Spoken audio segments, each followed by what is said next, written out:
is Mary on? Okay.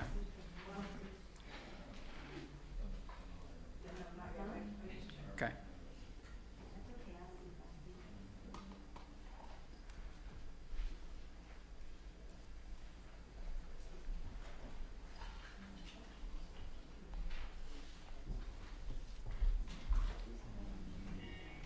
Borrow a pen.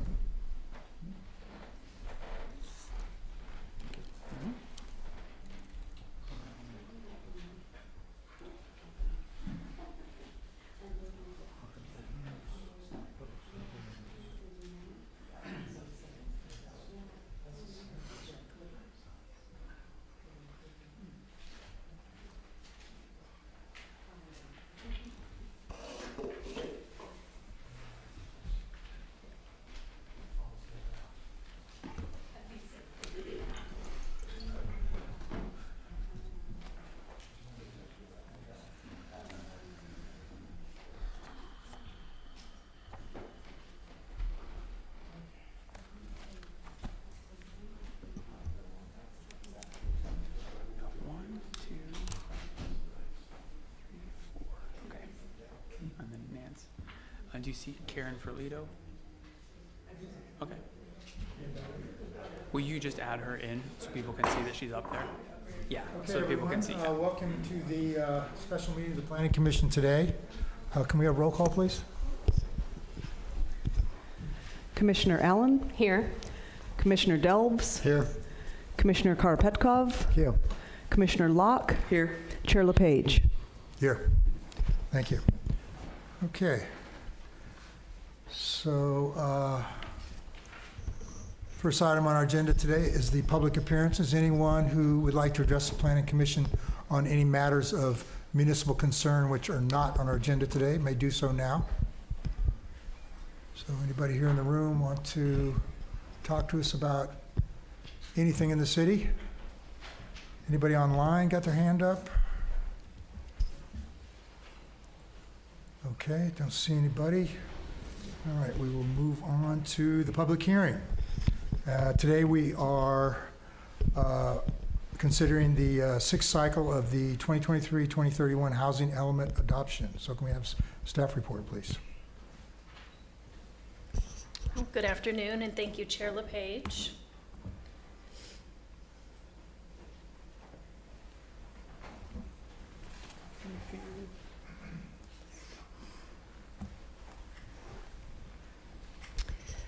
All right, so this afternoon, the Planning Commission is reviewing a draft of our sixth cycle housing element. And staff is asking the commission to make a recommendation to the City Council on adoption of the document. So I'm going to start with a little bit of overview of what we're going to talk about. We're going to start with a little bit of background on housing elements, our process initiating this particular update, what our goals were in undertaking this effort, the level of community engagement that we undertook, our collaboration with HCD, how this draft document is organized, how we meet our share of the region's housing need, responses to public comments and the final draft that you're considering this afternoon, as well as the environmental review. So I'm going to do a pretty quick overview of housing elements. As many of you know at this point, they are part of our general plan. It is one of the 7 state mandated elements of the general plan. And in response to the current housing crisis, which has been declared by the state of California, there is a need for 2.5 million homes statewide. And this was taken into consideration when assigning what the local and regional housing needs are. So Monterey County is located within the Association of Bay Area Governments region. We often call them AMBAG. The state allocated a little over 33,000 units to the region, which includes Santa Cruz and Monterey counties, as well as the 16 cities within those counties. Carmel-by-the-Sea's allocation specifically is 349 housing units, and that's what we are planning for under this update. So AMBAG adopted the methodology for distributing the housing needs throughout the region back in October of 2022. And shortly thereafter, I believe it was maybe in September, the mayor appointed a housing ad hoc committee, which is comprised of Mayor Pro Tem Bobby Richards and Council Member Karen Ferlito, to lead this housing element update effort. And you can see here the mission statement that the committee developed at the beginning of the update process. The committee is providing guidance to the city as we update the housing element. They participate in public outreach and education, as well as considering opportunities and incentives for development of housing. So some of the goals that we were focused on in the early phases of this effort was to accommodate our allocation of housing units, so that 349 number, while preserving the character of the village. A couple of directives that we received was not to increase the building height in the commercial district and not to rezone or densify the residential district.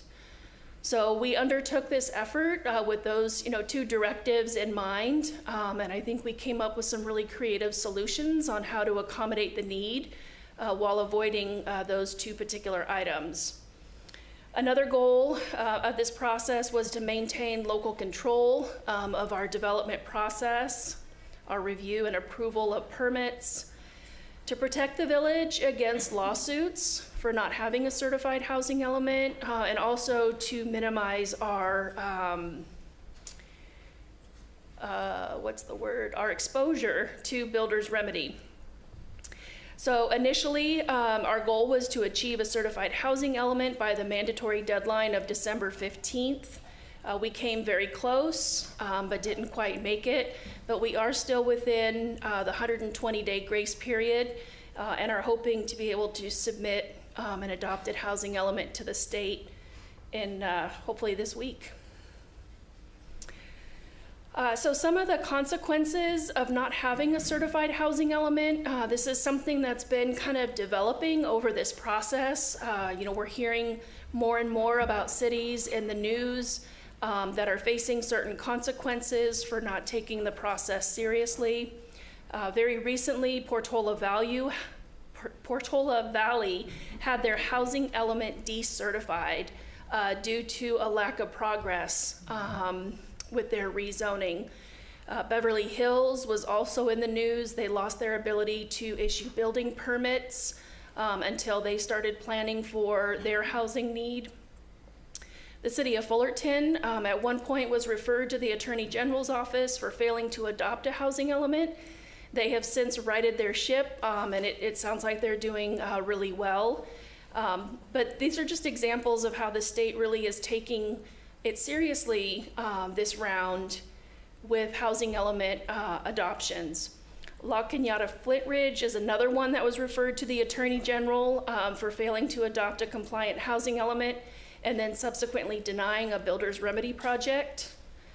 Santa Monica also failed to adopt their housing element, and that community actually received 16 applications under the builder's remedy, including a 15-story building, which is pretty extreme, but it just shows that it is happening, and we want to protect our village from those consequences. Some additional penalties that the state can levy includes fines, and then also, we could lose the opportunity for grant funding. And we have used grant funds for a variety of efforts locally, including at Mission Trail Nature Preserve. We had a CAL FIRE grant for a forest management plan. So these really are important funds that help us maintain our village. With respect to community engagement, we had 13 meetings since January of 2022, discussing various aspects of the housing element and kind of diving into each section over the course of a number of community meetings. You may recall you had a joint meeting with the City Council back in June of 2023 to review the first draft. We submitted our draft to the state in August of 2023, and we are here today, April 8th, for our adoption hearing. So, it's been a long haul. It's kind of gone fast for me. It's been, a lot of work, but we've really enjoyed the dialogue and the process along the way. Some of the tools that we set up to engage the community and to facilitate dialogue and dissemination of information included a dedicated project website, which is homecarmel-by-the-sea.com. So you'll find a wealth of information there. We've posted all of our documents, all of the meetings. Everything is online and accessible to the community. We use our listservs, both for the City Council, Planning Commission, as well as a special housing category to disseminate information on workshops and upcoming meetings. And then you can see here, there's a whole host of other ways that we have communicated throughout the process and solicited input from the community. A couple of these efforts also include releasing a survey, of which we got 160 responses, which far exceeded what our consulting partners expected, so we were very pleased with that. And then also in the photo on the right, you see Councilmember Karen Ferlito, and then our Associate Planner, Catherine Wallace, at the Farmers Market, promoting the survey and educating the community about the housing element update effort. So again, online resources, we actually have two websites. The dedicated project website is there on the left, homecarmel-by-the-sea.com. On the right is a clip from the city's official website where we've got all the meeting recordings and presentations posted for viewing. There was also a significant amount of collaboration with HCD throughout the process. In addition to getting the formal review letters, we met with them in the middle of reviews. We've had a constant stream of communication with them to address comments and just provide additional information as we've gone through this process. And we were really happy on Friday to receive a letter of substantial compliance from HCD. So this last round of revisions has been reviewed by the state. They've accepted the document as being in compliance with state law. And once we adopt, we will receive a formal certification from the state. So the organization of the housing element, so this slide really just breaks down the individual chapters. It is a very large document. We've bolded Chapter 2 and Appendix C because these are the two sections that we have been referring to the most. So Chapter 2 includes the goals, policies, and programs, and that essentially is the framework for our work plan over the next 8 years. Appendix C includes our sites analysis, so how we are meeting our RENA obligation of 349 units. And all of these different sections are required components of the document. Our consulting partner did an excellent job in making sure that our document responds to all the required components that state law requires. So with respect to our housing sites, again, this is in Appendix C, Table C3. It lists out all the sites that are potential housing opportunities over the next 8 years. So there are 3 city-owned sites identified, totaling 149 affordable units. This is about 65% of our total affordable unit requirement. These are sites that have been identified as having the potential, but there are no projects before the commission or the council today for review. So they're just identified in the plan as having the potential, and then there's steps outlined in the plan of how we would move forward in selecting, finding a developer and proceeding with a potential development project. Of the 22 privately owned sites, the vast majority of those qualify for market rate units. But it is kind of interesting to see the breakdown. The privately owned sites equate to almost as many units as identified on the city-owned sites. So the city doesn't have control over these privately owned sites. The state understands that some may redevelop, some may not. So there's some fluidity in this document. We've identified 22 properties that we think have potential, but there could be others out there. So some of these may not redevelop, while others that we haven't identified may. They all count. So even if they're not identified in the document today, they will count towards our 349 units. So in addition to the city-owned sites as well as the privately owned sites, our housing element includes a very unique program that was developed specifically with Carmel in mind, and that's hospitality employee housing. So we've projected a goal of obtaining 31 affordable units over the next 8 years to serve the housing needs for hospitality employees. And we envision that this would occur, primarily in conjunction with hotels, and it would be located on site where the employee works. Another component of our RENA is accessory dwelling units. So we projected 34 units over the next 8 years. And this is a very robust portion of our housing element because there's a lot of interest in ADUs right now. So when we looked at the projects that were in the pipeline in the last 6 months of 2023, we accounted for 21. So 21 of the 34 units in the first 6 months of the planning period, we expect to well exceed the 34 accessory dwelling units over the planning period. So that's really exciting. Pipeline projects also include right now 36 market rate units. So some of these projects are approved, some of them are still in review, but in total is 57 units towards that 349. So I think we're off to a really good start. It also includes a mix of housing. So that does include apartments, the accessory dwelling units I mentioned, as well as single family homes.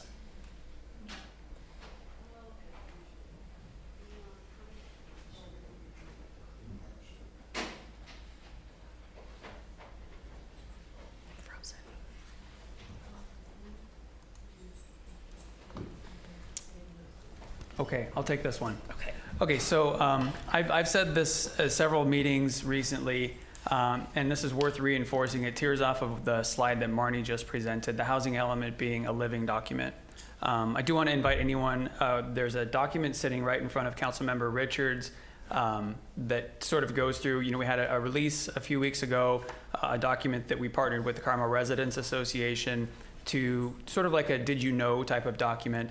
There's another document up there now in front of Councilmember Richards as well that talks about this living document concept, tries to explain it a little bit better, what it means. It was reviewed and approved by our city's ad hoc housing committee, so it's available for anyone that wants to see it. That's up there. So, but what does it mean by a living document? What that means that this is a plan. As Marty has been talking about, our housing element is a plan, and right now the plan for how we get to those 231 affordable units that we're required to plan for is by using predominantly a good portion of our city-owned sites. But remember what Marnie just said, that 65% of those 231 are on our city-owned sites. The rest of that 35% is spread out throughout the community, which is great. The fact that it's a living document, every year we have to report to the city council and ultimately HCD on how our production is going. We use that term21. How are we producing? As Marnie was talking about in the slide before, we are doing really well right now on accessory dwelling units. 21, 22 since June. Our entire plan, our entire housing element plan for 8 years only planned for 34. So it's reasonable to think that we're on track to exceed that. But the thing to remember is this exercise with the state has been, we have to put a plan in front of the state and they have to tell us whether or not they believe it actually has a chance of coming true. So when we started the conversation with HCD, we said we think we can do more ADUs, or we think we will see more hotel units come out of this really unique idea that we are very proud of, because it's a way to take a resource that the city has that's unique to us and turn it into housing production. We tried to tell the state that we thought more units would come out of that, but they didn't agree with that. So that's where we ended up with these numbers, 34 as a plan for ADUs and 31 as a plan for hotels. But as we go along every year, we will report to the city council and the state on where we're doing in each of these categories. And if something else comes up that perhaps we didn't even think of that produces more of these affordable units, because I think we all understand that the market rate units, the 113, 118 market rate units that we need to plan for in this cycle probably are not the hardest ones to accomplish. It's really those 231 affordable units, meaning that they're deed restricted to a certain level of income. Those 231 that are the hardest to plan for. And so that's where the city-owned sites came from. But the concept of a living document means that as we go along every year and report, if we see more production in some of these areas, and specifically ADUs are a good one to talk about, because last year when our brothers and sisters to the north in the ABAG region, this is the Bay Area governments, they took the position with the state, and the state agreed that accessory dwelling units count as affordable units. They count in that affordability category. They do not have to be deed restricted in order to count for that. To a pretty large extent, actually, 90% of the ADUs you produce count as an affordable unit, meaning only 10% count as market rate units. So that's a really important number to watch as we go along through the following years to see if that changes the calculation of where our affordable units are in the city and how many we have to plan for being at a city-owned site. So that's part of the concept of a living document, is that we have to keep an eye every year on how we're producing on these sites. Some may underproduce. That's a reality too, and we may have to adjust accordingly. But that's why we've been talking about this living document concept. So it's really important.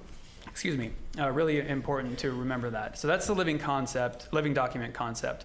I also wanted to just mention, because there's been several meetings recently. The most recent draft that Marnie mentioned, we got a letter from the state saying we're in substantial compliance, which is a big deal.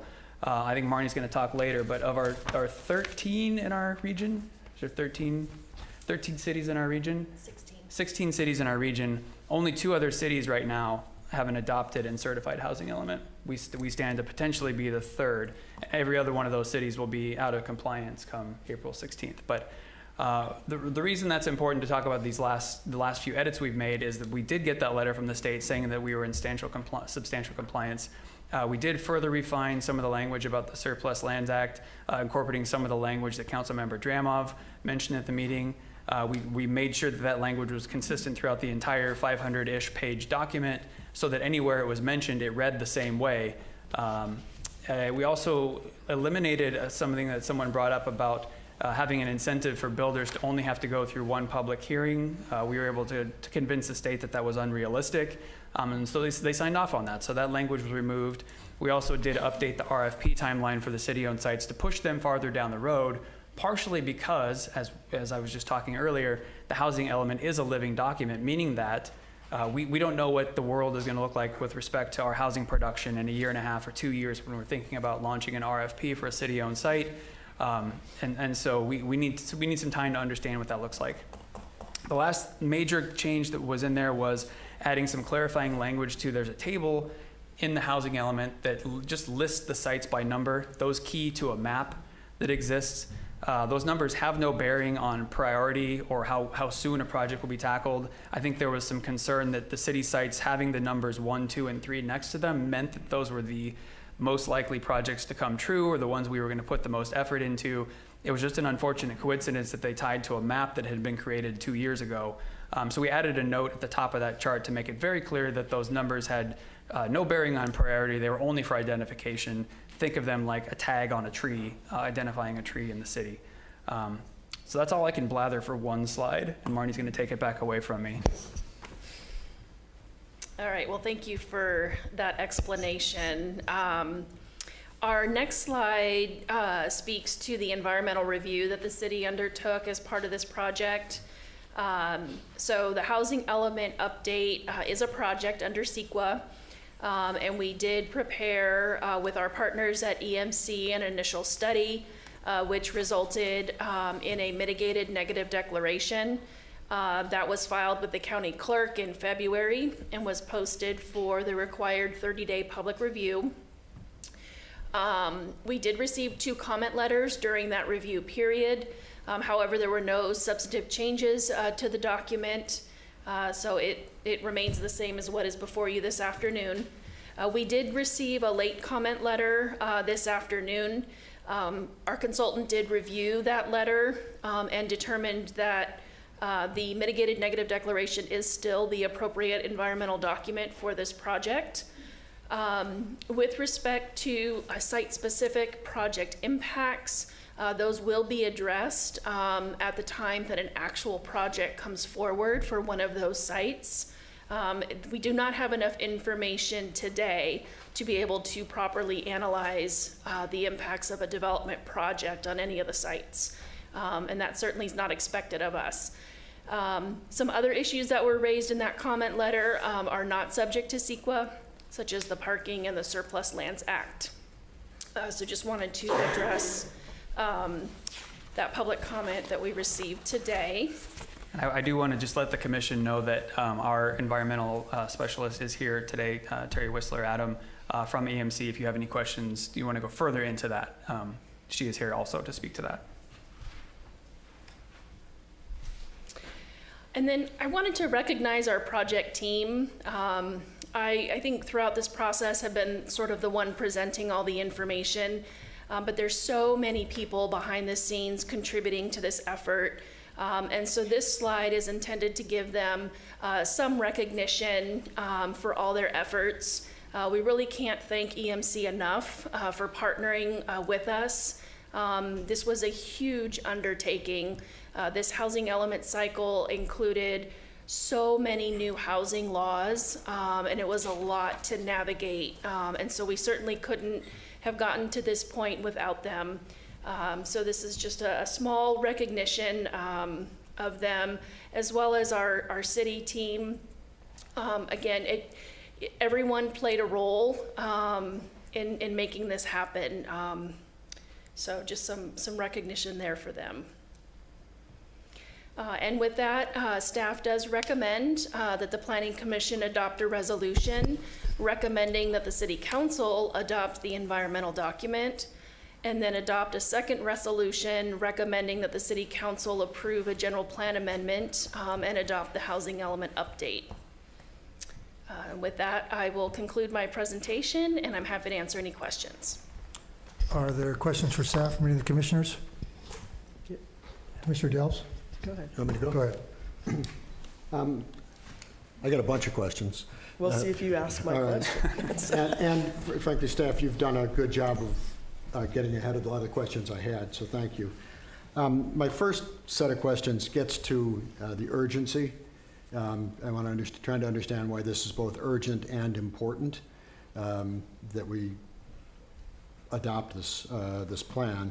And you informed us of the consequences of failure to do so. The builder's remedy, thanks for sharing the AMBAG, ABAG, whatever it is, summary of that. I also did some research over the weekend on the builder's remedy and learned that it's actually a 30-year-old piece of legislation that is just kind of suddenly being used. I guess the first question is, do we feel it's being used as a threat by the state, by the HCD, to force compliance?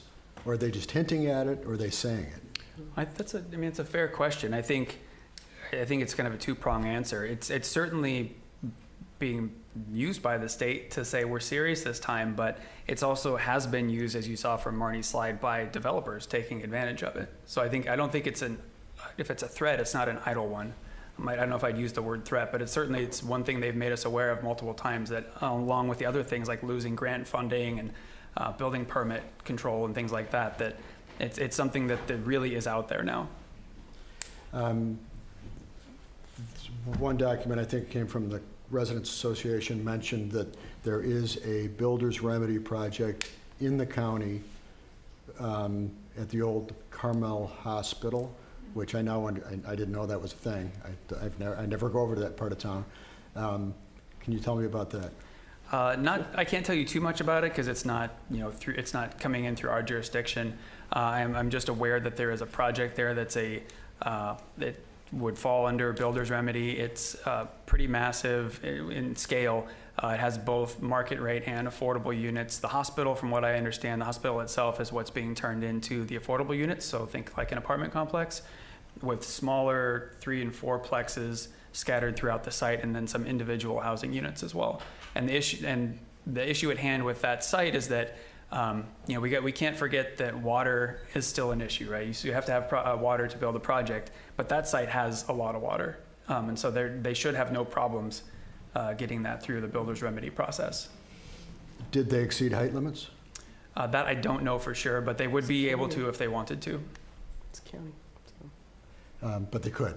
They could. And your view is that a builder's remedy project here could exceed height limits? That's correct. And it has in other jurisdictions as well.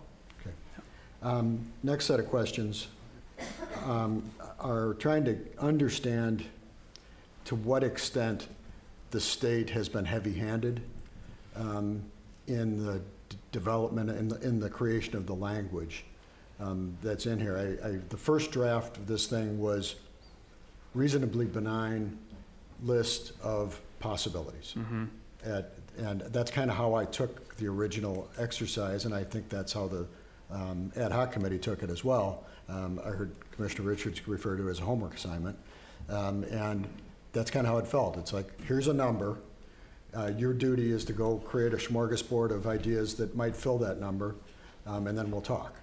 In the ensuing year, it seems like the language has become a lot more prescriptive, direct, and in some cases, very much so. As an example, on the program addressing the city lots, it suggests that we would have a development agreement or something similar in place by December of 2026. And if we don't, then there's some actually pre-agreed remedies, consequences, which include, and I quote, full cooperation of city staff and appointed officials, accelerated approval process, waiving parking standards for multifamily development, clear development standards, 60-day approval, and the max one pipeline maybe went away. Mm-hmm. That seems like we're pre-agreeing to some pretty significant things. And there's a few questions in here, but one is to what extent was that our idea versus theirs? And to the next question is, to what extent is this a contract? Because it's written like one. You shall do this, and if you don't, you're going to do this. Which gets kind of sorry, I'll add a third question in, but I think it gets to the living document idea. Is this a living document for 8 years?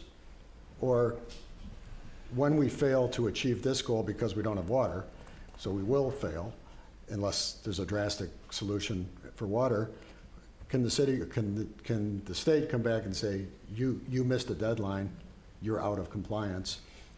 And can they pull us out of compliance mid-cycle? So there's a lot of questions there. Yeah, I'll do my best, and Marty and I will do our best here.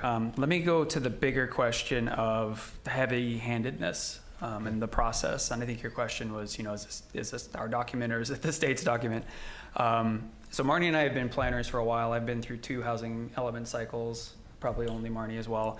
Chip's been a planner for a couple years longer than Marty and I, and so he might have been through maybe 1 extra planning housing cycle. But I can tell you that this is the first of its kind ever. So we're entering the 6th cycle of housing, meaning that every 8 years you do this. So there's 40 years worth of housing elements before us. Not one of those years ever had this level of scrutiny or involvement with the state. And in fact, going into this housing element cycle, they created a whole new, I don't know if they call it a division or a department or whatever, within state HCD, just focused on housing elements, which is millions and millions of dollars to stand that up and tons of employees. So that was a signal early on that the state was really serious about this.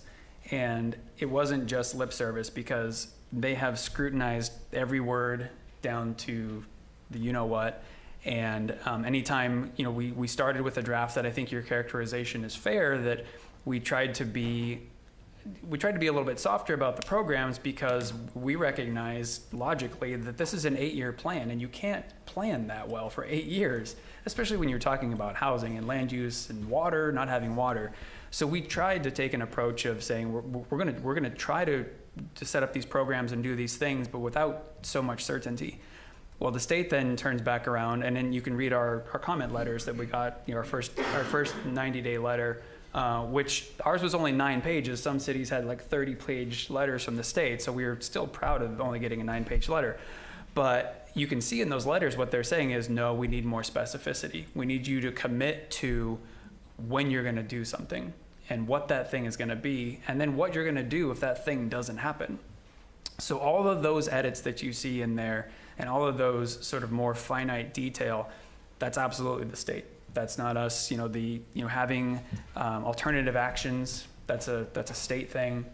We had to come up with those. The state gave us the ones that they wanted to see. That's why I mentioned in the presentation we were very happy actually that we were able to get one of those out. We were able to take out the one that says a guaranteed one hearing, basically, for public land. So we got that one struck, which we thought was great. We were pretty happy about that. But the rest of those, we're dealing with a state that is deeper into this than ever before. We've been jokingly saying, they're even, changing happy to glad. It's really, I'm not even overselling it. It's really that bad. So that's the heavy-handedness. Do I think this is a contract? That's a bit of a loaded question. That's somewhat for you guys to opine on, but I do think that we are committing to doing certain things. That's what the state said we have to do in order for them to certify our housing element. And again, that gets back to the carrot stick thing of, if you don't have a certified housing element, you're more open to builder's remedy, and they don't miss a beat to remind you of that. So is it a contract in that everything has to happen exactly how we've laid it out? No. But we do have to keep it certified through the whole period, which is where the concept of the living document comes in that we have to report annually to the state. And I think, I feel confident that if we can show that, the situation on the ground has changed, we've overproduced somewhere and we want to change a strategy, or, we need to roll back a date for trying something, like an RFP, for example. If we want to roll that back because the reality on the ground has changed, that's something that we can do. I don't feel like that's breaking the contract. Marnie, how'd I do? Was there anything else you want to add to that? Did we get all your questions? Yes. Okay. I'm not done, though. Oh, okay. All right. Okay. I'll only dig one more on this particular area. Why does the plan ignore the water moratorium? That's such a good question. Okay, so you've got 2 state agencies. Let's call them brothers. You got one brother that's in charge of housing. You've got one brother that's in charge of water. They just don't talk to each other. They excommunicated from each other or whatever. But the brother that controls the water said, you don't have any water right now. The brother that controls the housing says, you have to build housing. I don't care what the other brother says. Just pretend. And I'm not making this part up. The state actually said, you just have to pretend like there's going to be water sometime in the next 8 years. It's just what they said. And it's ludicrous. But that's because their position on that is because this is only a plan, that this is the plan for the next 8 years. It's not a guarantee that anything's necessarily going to be built. Again, sort of backing up this concept of a living document. If we go 4 more years and there's no new water that comes available, I don't see how the state could possibly have any position other than, I guess, there wasn't going to be any water, and you guys were right.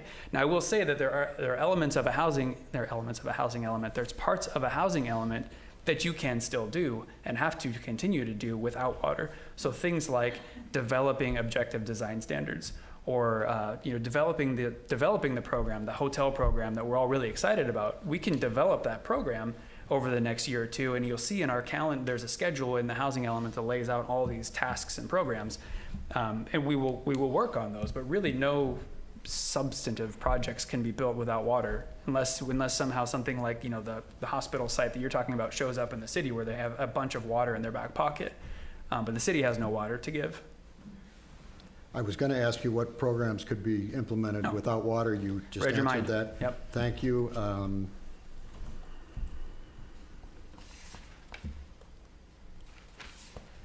Last question.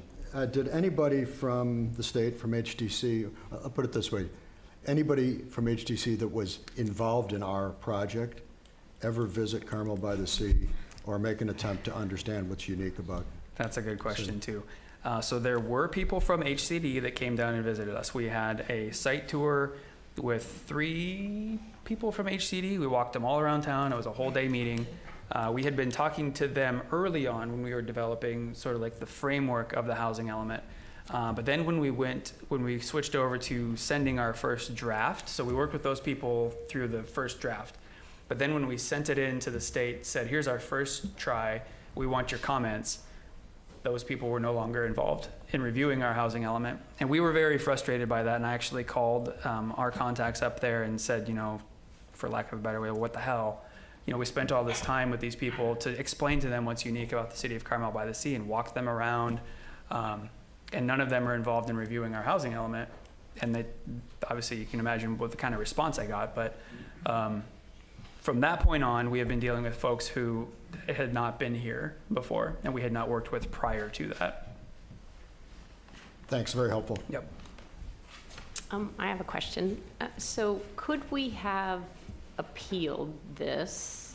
And then my second question is, if we do approve this, are we in a position where we can then pursue legal action against the state for putting us in a position where basically it's like a no-win with the water? I think I'll defer to our city attorney on the second question, but the first question I can speak to. Can we? And I think you're saying, can we appeal just having to do a housing element at all? The city council could do a number of things, but I think you could see from other cities who have taken a position of saying we don't want to do this housing element exercise, that they have gone to court all the way up to the California Supreme Court in a couple cases, I believe. Possibly, but certainly to the courts to determine that they had no standing to do that. And there have been those conversations at the city council level of whether or not to do that, and that was decided to just keep moving forward. I believe there is still one decision pending, if I'm not mistaken, and so that was my other question, Yeah. is can we join with other cities to fight this? That would be a city council decision. So, and Brian Pierrick is our city attorney. Typically, we get to see him at the planning commission, but he's here today to help us out. So, Brian, what do you think? Well, that would be a decision by the city council. That's what I said. But I believe that what I heard your earlier question to be is the fact that you approve this housing, if you approve this housing element, does that somehow impact your ability to bring a legal action to challenge the law? And the answer is no. You could still file a court action, although as Brandon has indicated, many cities have tried that, and so far none have been successful. But the mere approval or your recommendation of the council to approve is not going to impact the city's ability to join another challenge if they choose to do that, or file their own challenge. Are we in a stronger position with a certified plan to then take legal action? Well, I haven't looked at that, but I can just say this, that the law right now requires cities to adopt a housing element. You're complying with the law by proceeding with the process, and to get to your previous point, by the fact that you are complying with the law doesn't prevent you from filing a legal challenge at a later date. Thank you. Mr. Locke, you had a question? Oh, I'm good. He's done. The only question I really had was, again, this is planning for, and we don't have to build all of these units within this period of time, and in fact, My experience has been that these units will not be built within this period of time, or at least not in the mix that's being proposed as required by the state on this. But I just wanted to hear you again tell us that this is a plan. It is not something that has to happen at this time. I mean, it's just we're just making it available if somebody wanted to come in. That's right. Our duty under state housing law is to create a plan that the state deems is viable, meaning that a plan that could actually happen in their eyes. And that was where we got into these back and forths about which site were viable and not. At the end of the day, if no housing units get built when this 8-year cycle is over, which isn't going to happen because, as Marnie said, we've already got 57 or so that have already been built, so that's not going to happen. But if no more than those get built by the time we get to 8 years, the city is not in any trouble.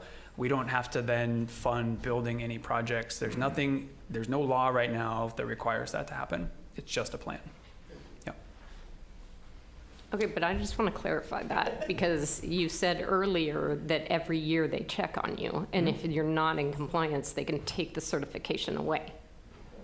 Not exactly. So what we do every year is we're required to report on Okay. the production of our housing element, and that production could be that nothing has happened, but we have to provide a report and where we're at in the program. So the things that we have committed to that don't require water that I mentioned earlier, like developing objective design guidelines and things like that, we have to do those things. We're committing to do those. So if tomorrow, let's say that the housing element gets certified today, and then tomorrow we said, we're not going to do any of the programs now. You can't make us do anything. Then the state probably would come in and say, if you're not going to do any of the programs to start working on this in good faith, then they might consider decertification. But as far as like the construction of housing, there's no requirement that any of those units actually get built. Okay, so I think you represented a city that was decertified. Do we have an idea of why? So the impression that I have in kind of looking at what's happening with these other cities is that they're just failing to act. So they're not doing anything. And HCD has taken steps to reach out to them, to communicate, to try to, work with them to proceed. But when they just aren't moving forward and taking steps, then they take the enforcement route. Okay. And then can you explain what would happen if we don't turn in the plan on the 16th? Or by the 16th? If we don't turn it in by the 16th, then we are, at greater risk for a builder's remedy project. Does it happen immediately, like on the 16th? Technically, yes. Okay. Yeah, There's, All right. there's no grace period. yeah, there's no grace period. We're also at that point, depending on, it's like, with us with code compliance out there. So depending on, what tact we or the state take in a code compliance case, think of it that way, they could theoretically start imposing fines right away. Yeah, just kind of, I would say, we've been a very good actor, so we're up on the radar in good standing with them, but if all of a sudden we change that position, then that might change their tact as well. Okay, any more questions from the commissioners? All right, thank you. To someone open up to the public for their comments. I'm going to request that you try to keep your comments within 3 minutes apiece. If for some reason you feel like you absolutely have to have more time, let me know, and I'm pretty agreeable. So we really want to hear what you have to say, and but just try to be concise. And there's a lot of people here who want to speak, so and we'd all like to get home for sometime tonight. All right, so the first person, come up, please. Hi, my name is Andy Carr. I'm a resident of Carmel-by-the-Sea. So this is not my expertise. Before all this, I never knew what a builder's remedy was, or CEQA. My neighbor, Jim Ardaz, that I hope is going to be able to come online, he's a retired federal judge, so this is more right up his alley. But he sent me notes, and that's what I'm going to read to you. As far as the builder's remedy, they can only exercise that if the city has been uncooperative, refusing to rezone, or not responding. If you have no land, it is not a reason. I see no basis to be concerned. They cannot force you to find land to be surplus. The council should have done this right to begin with. My question is, if we have other land as the Rio Park area, Flanders Mansion, the Scout House, which is actually surplus at this time, why aren't those sites put on this list? Because they are not being used. So that's my question for that. CEQA, he sent me something for CEQA. Just a minute, I have to get, okay.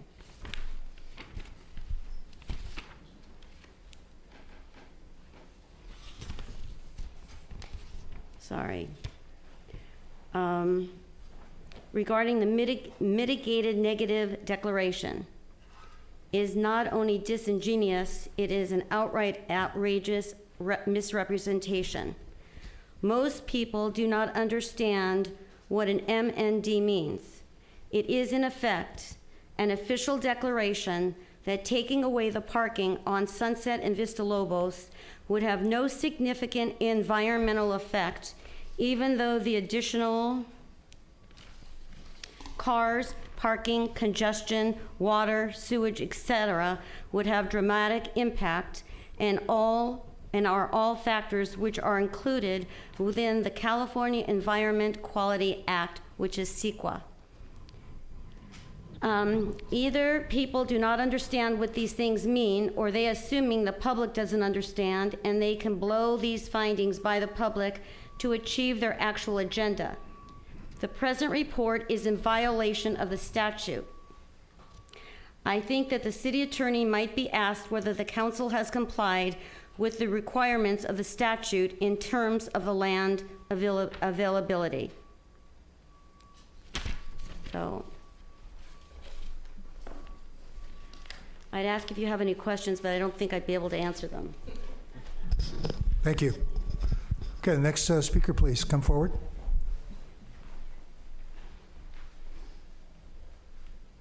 Chair LePage, council members, commissioners, Michael McWalters. Commissioner Delves asked a great question.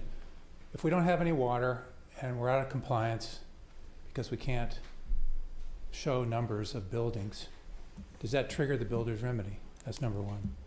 The living document, is that an agreement that you have with the state of California that this document is a living document? So I'll let you think about that. The title of my 3 minutes is Disclosure Preserves Transparency and Trust in Government.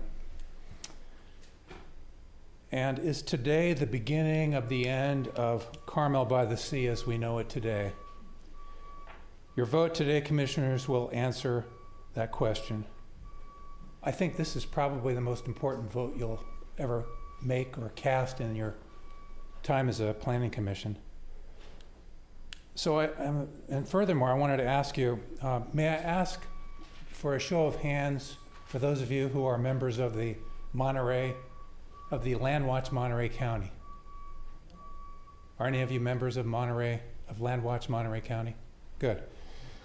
Because I trust that you're in receipt of my letter saying Councilmember Ferlito has a conflict of interest. It's called the Common Law Doctrine Against Conflicts of Interest.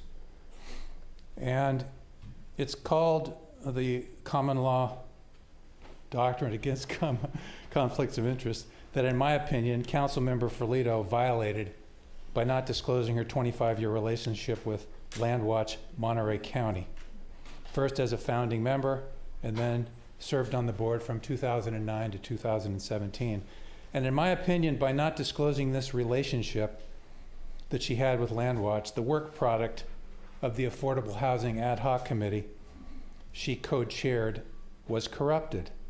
And I do not trust this document. In my opinion, the document you are voting on today has been corrupted, and so you must reject it and say no.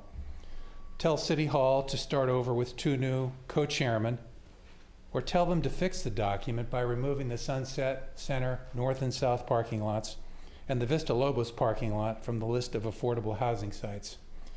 Initially, these parking lots were described as underutilized to mislead the HCD into thinking the lots could be used for affordable housing, except that in the Surplus Land Act, there is no such category as underutilized. So the staff changed it to city-owned. These parking lots perform a significant and necessary public function in our community, particularly given Councilmember Ferlito's statements over the years that parking is the most significant problem facing our community. These parking lot properties are not surplus and are clearly necessary to the business community in their present use, and they may be very well exempt. At the March 5 meeting, Mayor Potter, Councilmember Richards, and Assistant City Administrator Swanson made representations that it would be made clear in the response that these parking lots were not surplus, and any such action regarding it to be surplus would have to go through a process which has not been engaged in. Michael, can you summarize your 3 minutes? Yes, or, this is the most important part. It's quick. We actually have over 349 sites without the parking lots. Last week, Victoria Beach submitted a list of sites that was 39 sites short. And if we add the Sarah School and the property around Flanders Mansion and include the many religious institutions in our village to our list of sites, we can keep the Sunset Center and Vista Lobos parking lots for the customers of our commercial district. Thank you. Thank you. Next speaker, please. Thank you. Hello, good afternoon. I'm Janie Moore, resident of Carmel-by-the-Sea, and I thank you all for your time and efforts. I cannot imagine what you've all been through. Let's see. So I live in a neighborhood currently where I experience a lot of people coming and going into town and out of town at night who work here. So I am all for inclusionary housing that will help people who work here to live here. But I think we have to try to figure out how to shoehorn that into the town in a way that it will not adversely impact some neighborhoods and then not have an impact at all on some other neighborhoods. So I am curious as to whether some areas are zoned as R1 have all of the 1 square mile of Carmel-by-the-Sea been looked at for housing, new housing. In other words, in a residential area, say south of Ocean Avenue, I'm just picking that out of the air, or on Ocean Avenue or Scenic Road, are those areas also subject to being sold to developers and then being developed? I'm not suggesting that's a great idea or a bad idea. I'm just saying if some areas are going to be tremendously impacted, people are going to lose their view, their parking, their going to be traffic, and not to mention the years of building these buildings.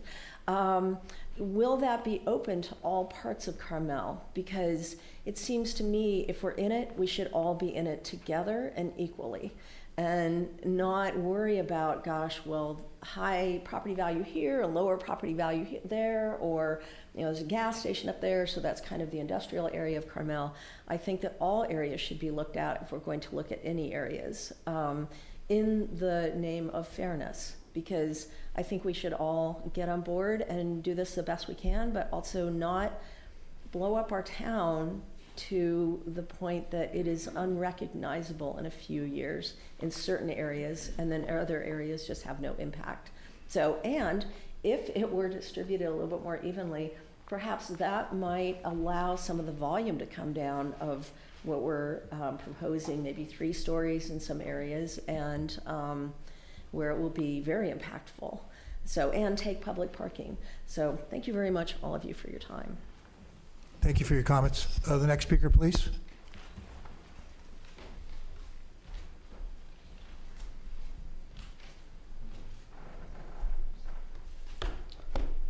Chuck Najarian, Carmel resident. Much of my thunder, I think, was taken by the previous comments, which I agree with.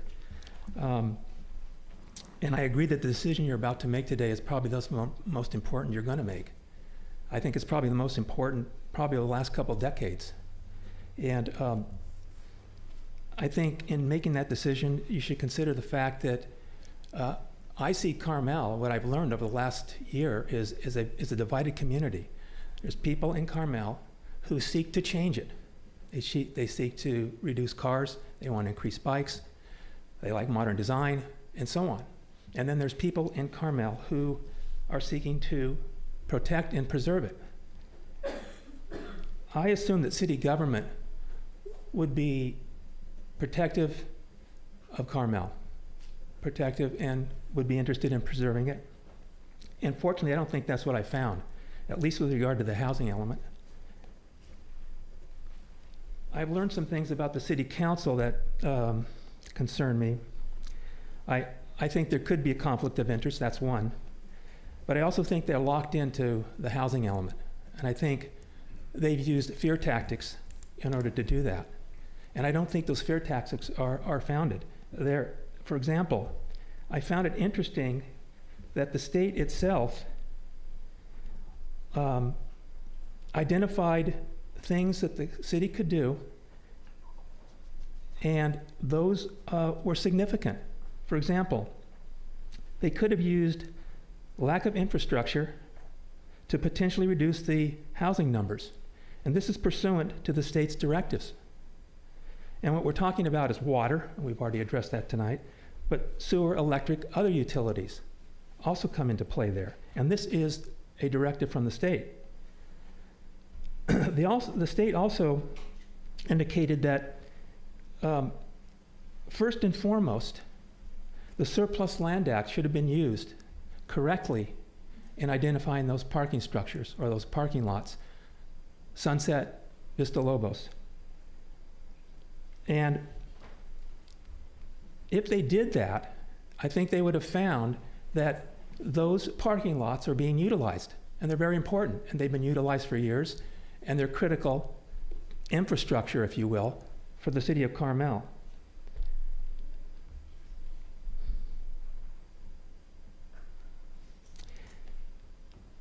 I think the city council also could have paid attention to the state's own input that, and this I'm referring to their input regarding the draft housing element, I think it's April 2nd letter, in which they say, a finding based on substantial evidence is required to demonstrate existing use is not an impediment. They didn't do that. They also could have sought an affordable housing exemption with the state. I mean, Carmel is extremely unique. It's only 1 square mile. I think there should have been an effort to get out of this thing. That didn't happen. Sir, can you summarize? Your 3 minutes are up. Yeah, the other thing I was going to say is historic district. I think historic district is very important. That would have provided protections. That has not been sought. So I guess I'll summarize by just saying, I think you're our last hope to stop this process and do it correctly. I think the city council is locked in. I think the fact that you have your meeting and the city council meeting to follow immediately implies that. I hope you take it seriously. I hope you reject the proposal and ask them to start over. Okay, thank you for your Thank you. comments. Next speaker, please come forward.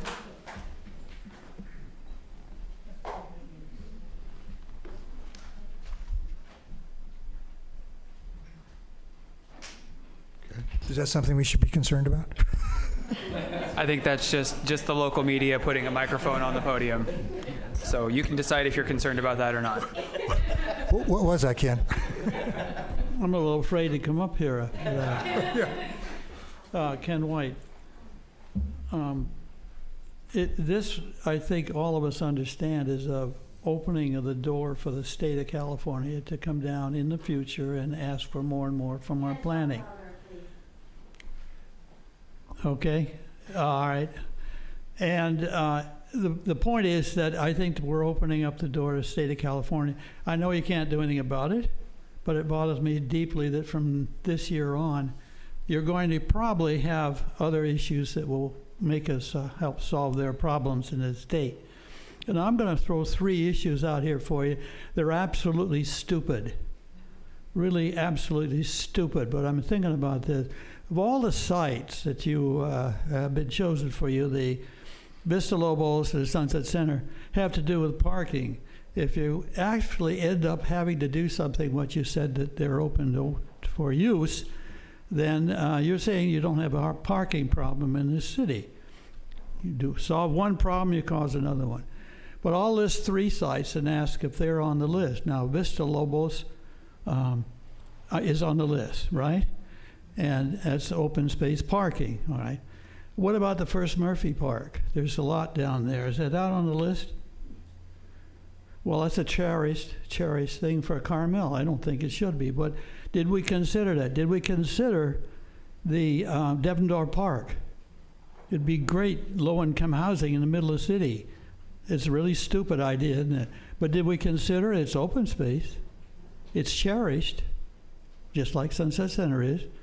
And what about the lower part of Mission Trail Park, the flat land across from the Mission? That's very buildable, and you can get a lot of low-income housing there. That's very cherished to us. That's our heart, those 3 spots. But how far are we going to go with this thing? Thank you. Next speaker, please.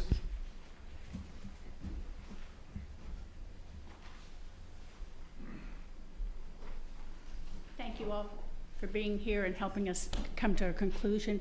I don't want this program to be canceled. I'm very much in favor of affordable housing, but I do think we need to postpone it because we have a lot of questions that the community has. My primary question is, yes, you say you're going to have parking, we're going to have it underground, but while you're building this great structure, where are you going to put all those cars that belong to employees? I counted yesterday, there were 350.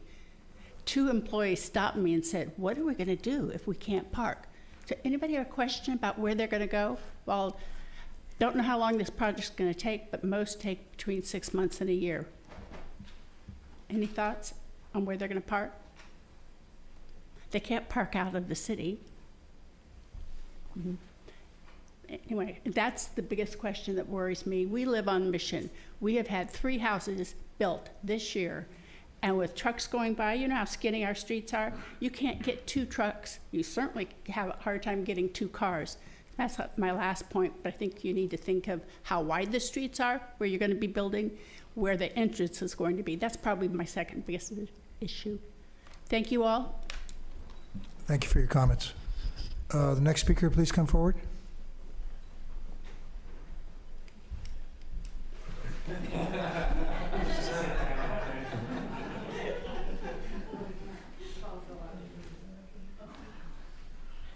Hi, my name's Donna Jett. I'm a resident, and I commend you for your hard work. And I think the state is serious. I've talked to other cities that people there have the same concerns we have.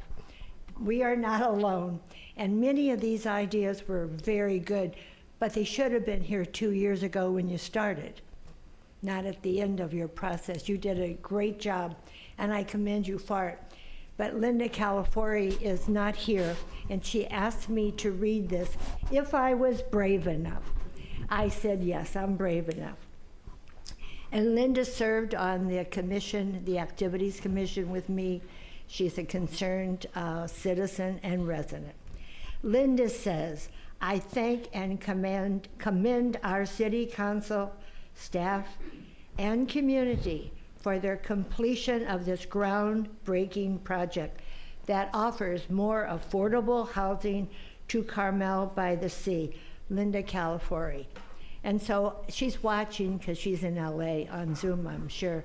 So I said, yes, I would be happy to read it. And I still want to thank all of you for what you've done. You've been very brave and done a great job considering your mandate. Thank you. Thank you for your comments. The next speaker, please come forward.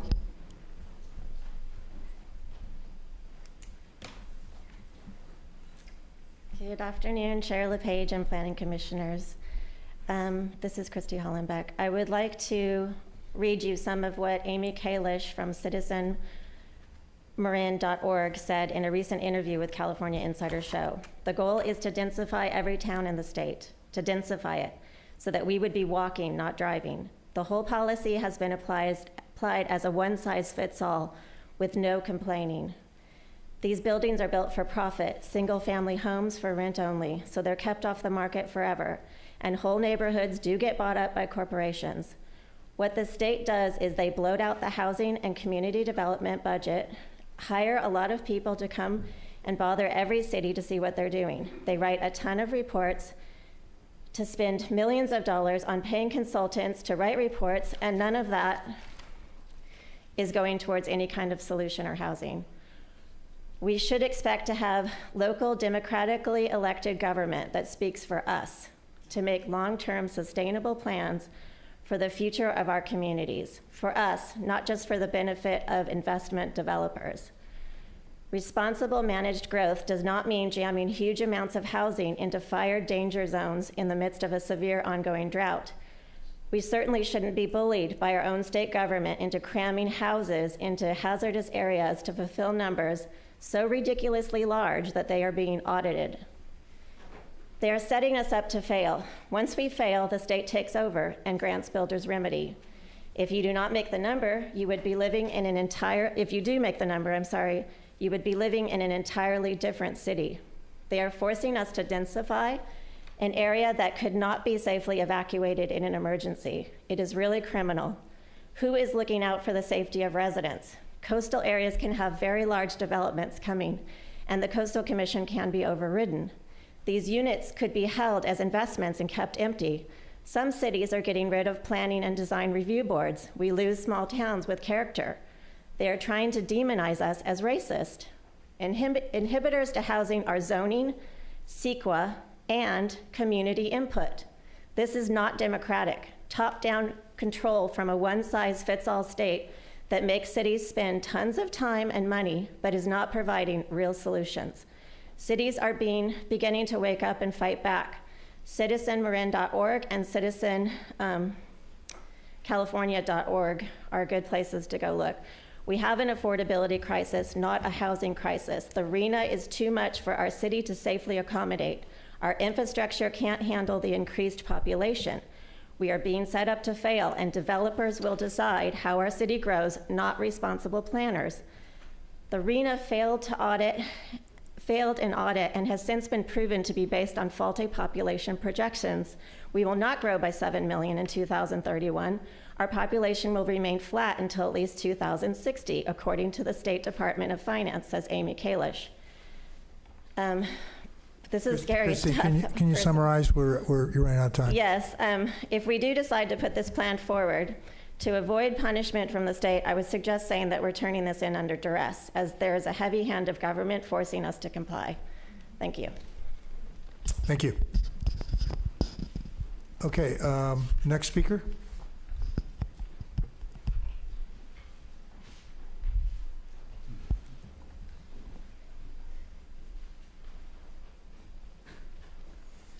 Good afternoon, Planning Commission. Melanie Billig, resident. Where do you even start with this? It started with ABAG with the number of 349, which we didn't find out, us residents, really formally and openly until months after it had been decided. And then the city council did not fight it, did not question it, whether it was really appropriate for Carmel. So we've been following this whole process ever since. And my big concern is that the city council seems to believe that these 3 parking lots that are extremely important to us, in fact, they keep talking about parking, but then we get to the housing element, we find out that these are 3 prime locations for housing. I'm going to take off this mask, or I won't be able to see anybody. How can we possibly talk about and say there's, a negative mitigated deck on these 3 properties? These are central properties to this plan. And this is definitely a negative declaration, and a big one, because if we turn over those parking lots, you guys realize what the environmental impacts of this whole community are. And if we don't think that that's not going to change this community, then we're crazy, because it will. Carmel will never be the same. And the density and so forth in that location, the loss of parking, where is the parking going to come from?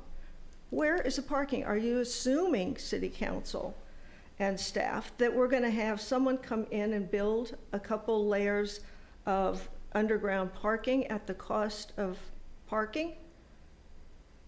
I mean, it's ridiculous. It's totally ridiculous. Are we just trying to satisfy the state mandate?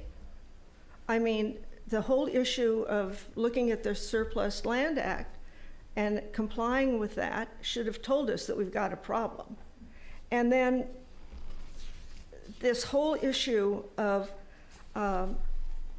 trying to placate the state and allow them to terrorize us because we have to pass something today and send it to the state tomorrow or next week is ridiculous. I mean, they're absolutely trying to intimidate everybody in the state, but at least there are over 100 cities who are not complying with this. They have a petition going, but our city has not fought this at all. And the one-size-fit-all comments that people make is absolutely correct. How is this little village to be treated like Sacramento, San Francisco, Los Angeles, and LA? I mean, this is absolutely astounding. And so I would say that because of this mitigated negative declaration, which is absurd to me, I mean, totally absurd, we're going to mitigate by reporting. That's mitigation for what's possible. Melanie, can you summarize your Yeah, time? I will. Thanks, Mike. So my solution is this. Do not approve this today. Go back to the state tomorrow and say, these sites aren't appropriate. We can't meet this. We'd like to rethink the sites that we're offering up. So you maybe get a small fine, $150,000, $1,000, or whatever it is. This village will never be the same if this thing is approved today.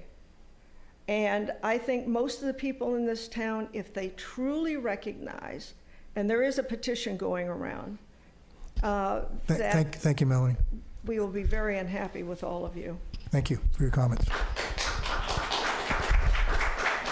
Okay, the next speaker, come forward, like to address the Planning Commission.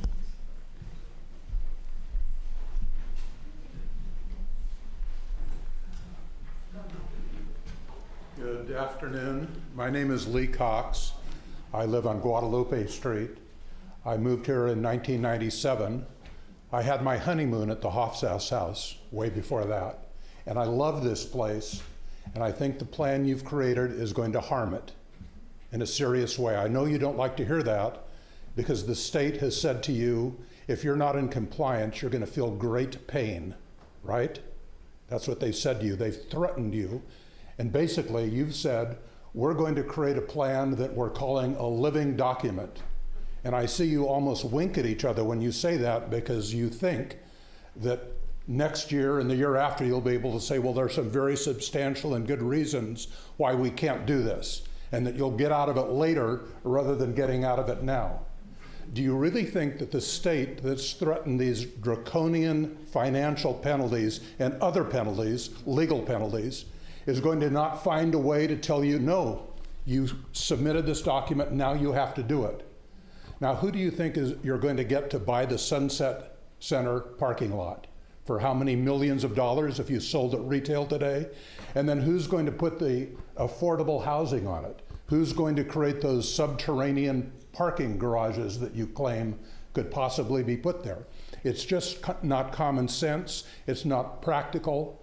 And I know and I can tell, because of the way you're all looking at me, that this thing is a lead pipe cinch to be approved. And I bet the city council, because only one member has spoken out against it, is going to also approve it. And then we're going to be stuck with hoping that because it's a living document, we don't have to do it. We'll find a way out of it, like water. Well, don't believe it for a minute, because a state who would say crazy things like that to you now about there's no water but pretend like there is are going to do crazy things to you later to enforce this on us. And then we'll all be really unhappy. And I'll look back on the days that I had my honeymoon here as the good old days in Carmel that'll never be here again. Thank you. Thank you for your comments. Next speaker, please.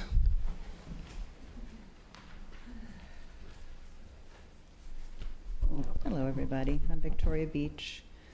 I think it's clear that there's no chance that the council will not approve this document today. There's no chance. I've been at all these meetings. That's going to happen. It doesn't matter what you all advise today. I hate to tell you, or maybe I like to tell you.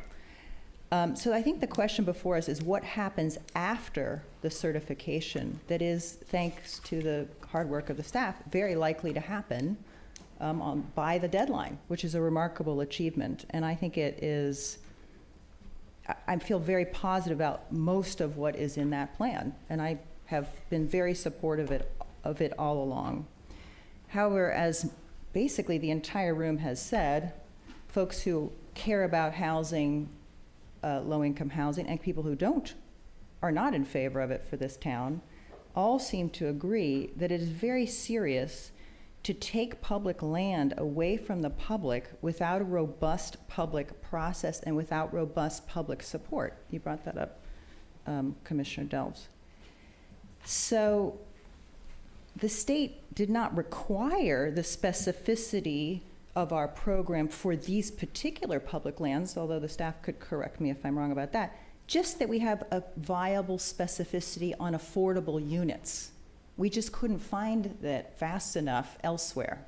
So that's why, this is my understanding, I'm sure if I've misunderstood that.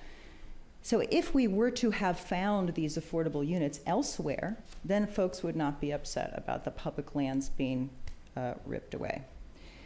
Luckily, as it's been recently explained or clarified even further to us, we have what I trust is a living document, meaning that the state, and this was explained to me very nicely recently by the staff and by one member of the ad hoc committee, that the process for recertification is very similar to what we've been through in the last few months of negotiating with the state and figuring out what language could be altered and how, and you can recertify without losing your current certification. That's my understanding. Again, I'm sure the staff will correct me if I'm wrong. And I know that the staff wants this plan to be uniquely sensitive to Carmel. That is what the distress they just expressed, that we had some people who came and took a look and then they all left, and now we had to try to persuade everyone how we really operate down here. It's clear that they're on our side. I really do believe that. And they also produced for us, after a meeting, a very nice selection of options for us to pursue for alternatives to these public lands.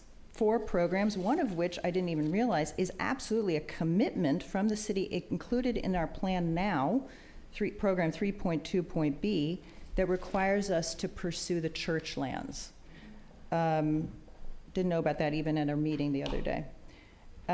So I think what we need to deal with right now is what happens after certification. The writing is on the wall. What can we do to recertify? I question this notion that we have to see what gets built in order to make changes. I think it's always been expressed to us this is a planning document, and if we decide to change our planning, we can negotiate with the state to recertify the planning. Can summarize. Thank you. So that's it, I think. Oh, thank you. Thank you, Michael. Thanks. I'm just trying to gently move you along, that's all. And like I said, if you really feel like you need more time, just let me know up front. Okay, the next speaker, please.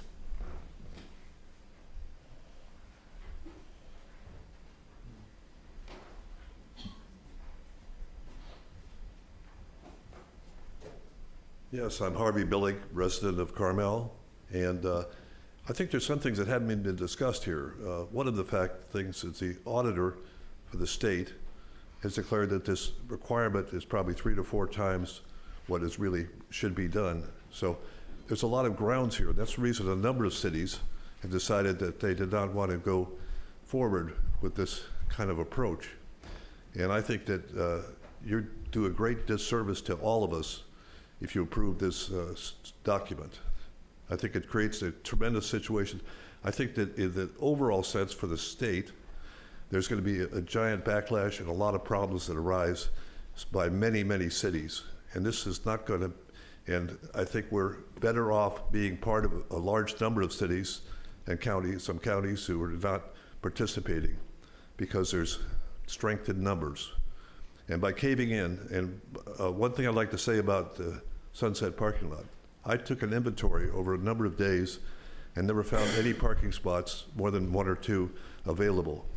And by the way, under the building's remedy, the builder's remedy, the requirement is to have 1 car space per resident in new projects. So that's going to compound things worse. So I think that if this isn't taken care of properly, we're in for a big, big problem trying to fight back. So I think you need to look in the mirror, all of you, take the facts into consideration, and do the appropriate thing, and not pass this thing. Thank you very much for your time. Thank you for your comments. Next speaker, please.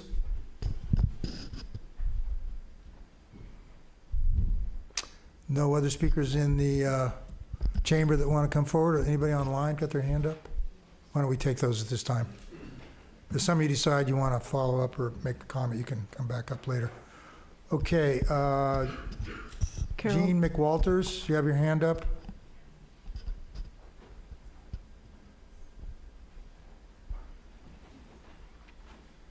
Hi, can you hear me? We can hear you now. Go ahead. Okay, great. Hello, my name is Jean McWalters. It has recently come to my attention that Karen Ferlito served on the board of directors of Landwatch of Monterey from 2009 to 2017 and was described as a founder of Landwatch of Monterey on the Coast Walk website. It's my belief that Karen Ferlito's work on the housing element was not objective and that she was not disinterested in the outcome of this committee because of her relationship with Landwatch, a progressive land use watchdog group that advocates for smart growth and net zero. In my view, this relationship between Ferlito and Landwatch was significant enough to have triggered an ethics question by the mayor, city administrator, and city attorney using the common law doctrine of conflict of interest. In a legal opinion on January 14, 2009, written by Edmund G. Brown, Jr., Attorney General, and Mark Nolan, Assistant Attorney General, number 07-807, entitled Common Law Doctrine Against Conflicts of Interest, the author gives guidance and says, a public officer is implied bound to exercise the powers conferred on him with disinterested skill, zeal, and diligence, and primarily for the benefit of the public. The author goes on to say, the law will not permit him to place himself in a position in which he may be tempted by his own private interests to disregard those of his principal. And lastly, we advise that a common law conflict of interest may usually be avoided by the official's complete abstention from any official action with respect to the transaction or any attempt to influence. Under these circumstances, we believe that the only way to be sure of avoiding the common law prohibition is for the board member to abstain from any official action. The failure to disclose this conflict is really an indictment on Mayor Potter, City Administrator Chip Rarig, and City Attorney Pierrick. If Ferlito doesn't know about the doctrine of conflict of interest, then you three should have stepped up to maintain an ethical city government. I believe that because of this conflict of interest, Ferlito should recuse herself from this vote to help maintain our trust in government and government officials. Please do not allow Ferlito to vote today. This last act of Ferlito will mean the demise of Carmel. I'm not surprised that she's hiding in Vermont to vote on the destruction of this worldwide jewel. Thank you, that's it. Okay, was there another hand up there? That's what we just had. Said one other hand. McKibben was up there. Yeah, She's gone right.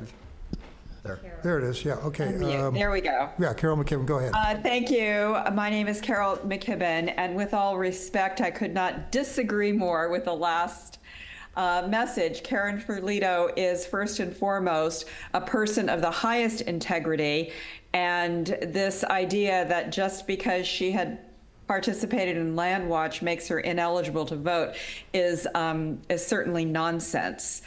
I looked at this plan that the city has come up with to comply with the state of California, and I was enormously impressed with the thought and hard work that went into it.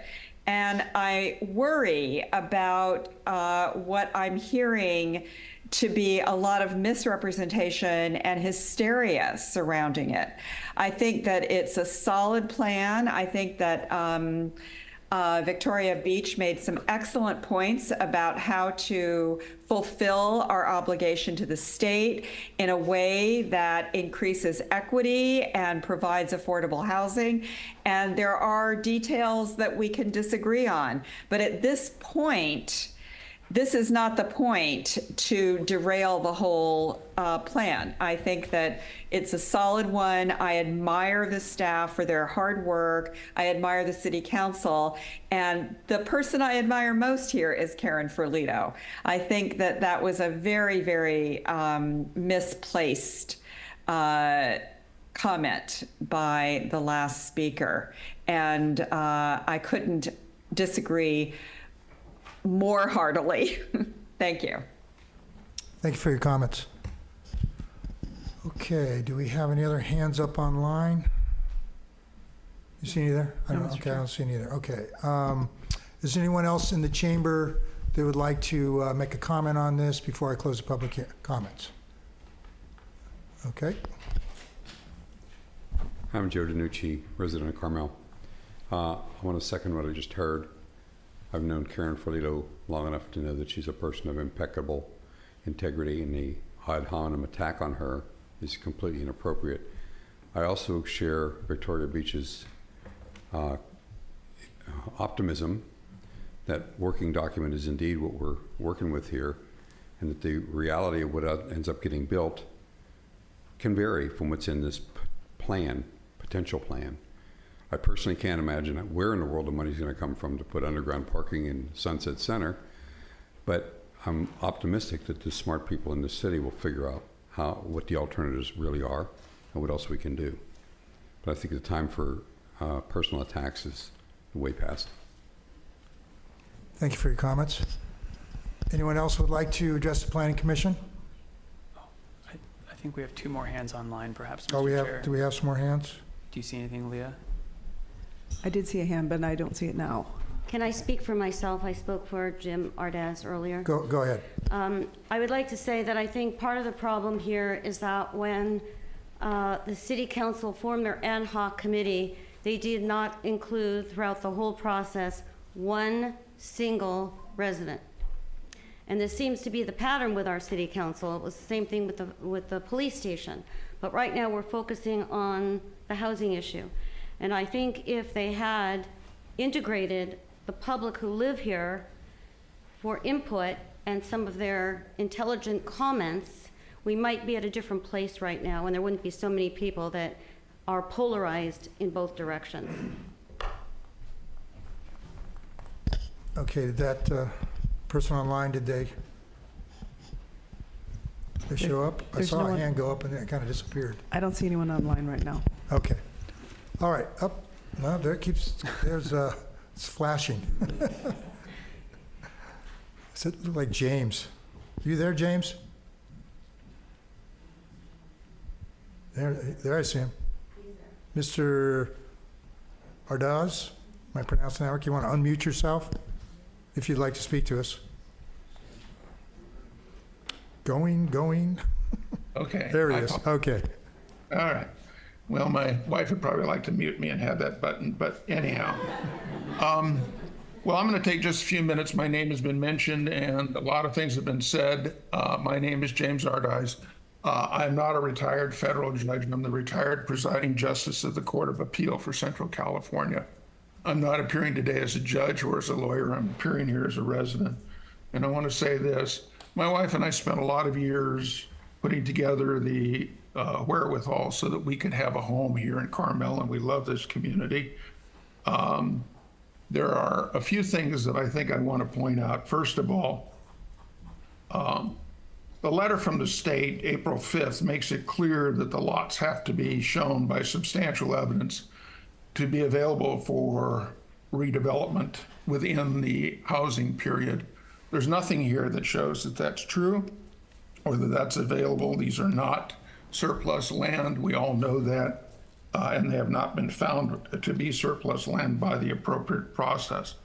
The second thing is the proposed MMD says there's no scenic effect. And I would simply remind the council and Ms. Waffle that the ordinance of the city of Carmel specifically provides that there is a view easement across Vista Lobos that requires the ability from the corner of 3rd and Torres to see Point Lobos, and that would be impacted. So there is a scenic impact. There are other scenic impacts, but I won't go into it. As to the third comment, I wrote the comment that she alluded to that came in today with respect to recognizing parking.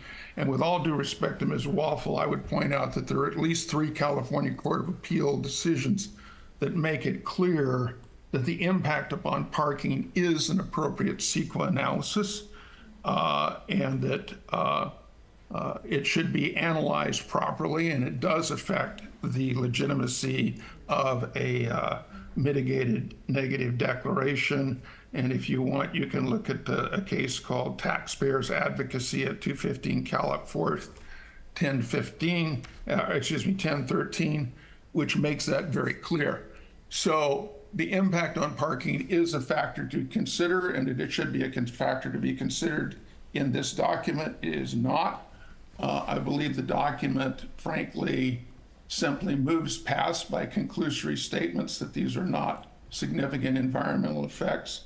And that's the comment that I want to make, and I echo also the comments of Ms. Beach, which I thought were very articulate, and others with respect to the nature of this document. And I'd urge you to consider the admonition that is implied in the letter of April 5th. If these lots are not reasonably subject to redevelopment by substantial evidence, they should not be in this document, and they are not. And I think that's the point, and to gloss over that and create an implication is inappropriate. And I urge the council to delete these, to revisit this issue, and I think there are other properties which have been pointed out by others far more conversant than I am on this that show that. Thank you for your comments, sir.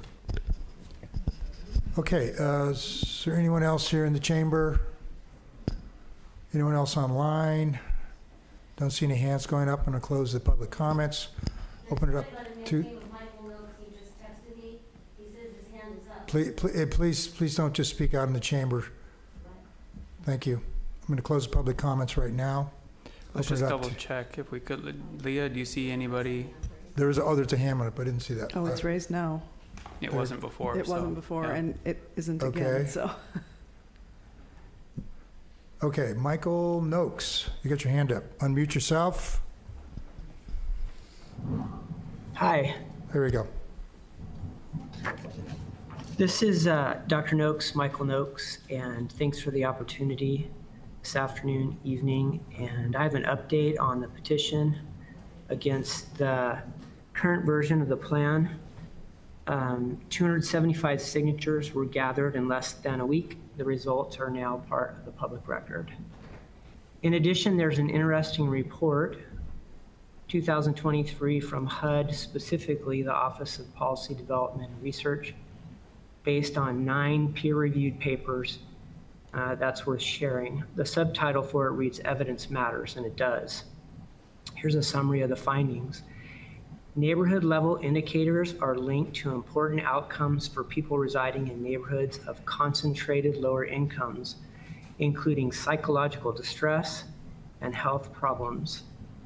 Within the document is the department's own study called Moving to Opportunity, a 2011 analysis with treatment, comparison, and control groups. Here's the conclusion. Treatment group participants received a voucher restricted to high-income tracts and assistance in locating and moving to housing. Individuals experienced better physical and mental health compared with the control group after 5 to 7 years. So, simply lumped together bad and sprinkled about good. My request is to take the parking lots off the current proposal and delay its approval until a more satisfactory one is drafted.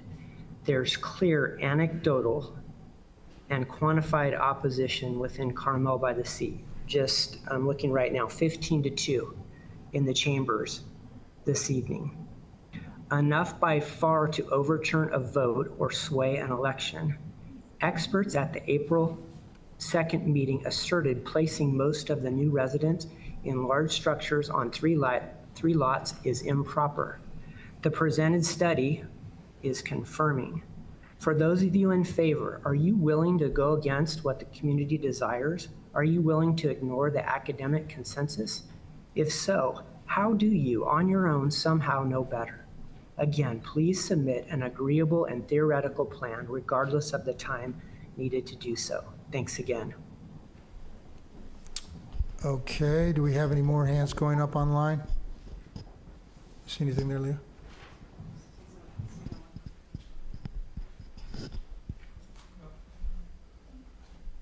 Okay, I'm going to close the public comments and bring it back to the commission. Before I do, though, I want to ask if staff has any comments they'd like to make in the context of what we've heard from the public. Yeah, thank you, Mr. Chair. I do have just a couple, try to answer a couple of factual statements. There was one question that says, does the builder's remedy, I believe the question was, does the builder's remedy kick in even when there's no water? Those aren't really tied to each other. Like we gave the example of the hospital site outside of town. If the person who owns the property has enough water, say they bought Malpaso water previously, or they have enough water credits, a builder's remedy project can take place. Not having water available, like for the city, or being able to set new meters doesn't necessarily control that. And then there was a question: is the term "living document" is this some sort of like written agreement with the state? The answer to that is no, but that's just generally how policy documents like ordinances and plans and general plans work, is that they are iterative and you report every year on them. So it's not a contract, no agreement with the state that we're special somehow. Let's see. There were a lot of rightful concerns about parking. I just want to try to explain that a little bit. The Sunset Center, when the environmental document was done for that site, it included a requirement for parking to remain. That was one of the mitigations for the project. If any sort of RFP goes out in the future for some kind of project on one of the lots at Sunset Center or Vista Lobos, because the city and any stakeholders that come to the table, say, the Sunset Center board, anybody who gets involved, helps to shape that RFP, and the RFP says, here's the project that we want built. You now, developers, propose on this, and that RFP can say very clearly, we have to maintain all the parking that's there right now, plus X number of parking spaces for however many housing units or other uses that are there. And if the RFP says the parking has to remain free, then the RFP can say that. What you're sending out to the world in an RFP, no matter what the project is, that's what people have to bid on in order to be responsive to that. So the concern about parking is a very good one. We share the concern, which is why any sort of RFP that would go out certainly would include a requirement for parking to remain there. There was a statement, I think it was Victoria Beach, the state did not require us to specifically use, I might be misstating this, but use the Sunset Center sites. They just told us that we have to be specific on how we make things happen on the sites that we do choose, and that's true. The city-owned sites were chosen, as Ms. Waffle pointed out in her presentation. The early onset direction from the city council and the community was that there are basically two tenets not to break. One was to not to go above 2 stories in the commercial district, and to not densify the residential district, meaning like the R1 district, so we don't turn it into an R4 district with multifamily units. And because of that onset direction, we needed to find sites where we could actually have some control over whether or not the units that came about would count as affordable units. So remember, we've got 118 market rate, but those 231 that have to be affordable in order to count towards that. So the city sites help us get to that, which is again why we talk about the potential for these other programs to generate more units, the ADUs, the church sites, but on any units that are generated by those other programs have to be deed restricted. So for example, while it's true, and you'll see in the document we have up there, while it's true that we don't have any forecasted units from our downtown businesses on the second story as our affordable units, that's true because in our conversations, there were no property owners that were willing to say, yeah, it's very likely that I'm going to deed restrict my property and charge a lower rent. We've had some business owners and property owners that have shown up recently and said they're interested in it. But again, the conversation with the state, because they've been so involved, is how viable is an option? And having no business owners that are willing to say, yeah, I'm interested in deed restricting my property means that those were not something that we could plan on. Again, this is a plan. So the city sites are something that we can at least plan on until something else happens. But Victoria did make another point, which was a good one, that if we do work to change our plan over a year or two, we don't necessarily have to show that things have been built. But what I will say is that our thought is that if a year or two goes by and we see an overproduction of ADUs, it's more likely that the state is going to buy off on a new plan if we can show them that something has actually happened. That's just my opinion. But that's why we framed it that way, is that it would be good to be able to go back to the state and say, look, we've done better in other areas than we expected, and this is why we think. So there's certainly not a requirement that you have to produce housing units to go and have that conversation with the state to try to amend your plan, but I do think it puts you in a stronger negotiating position with the state if you can show that things have happened.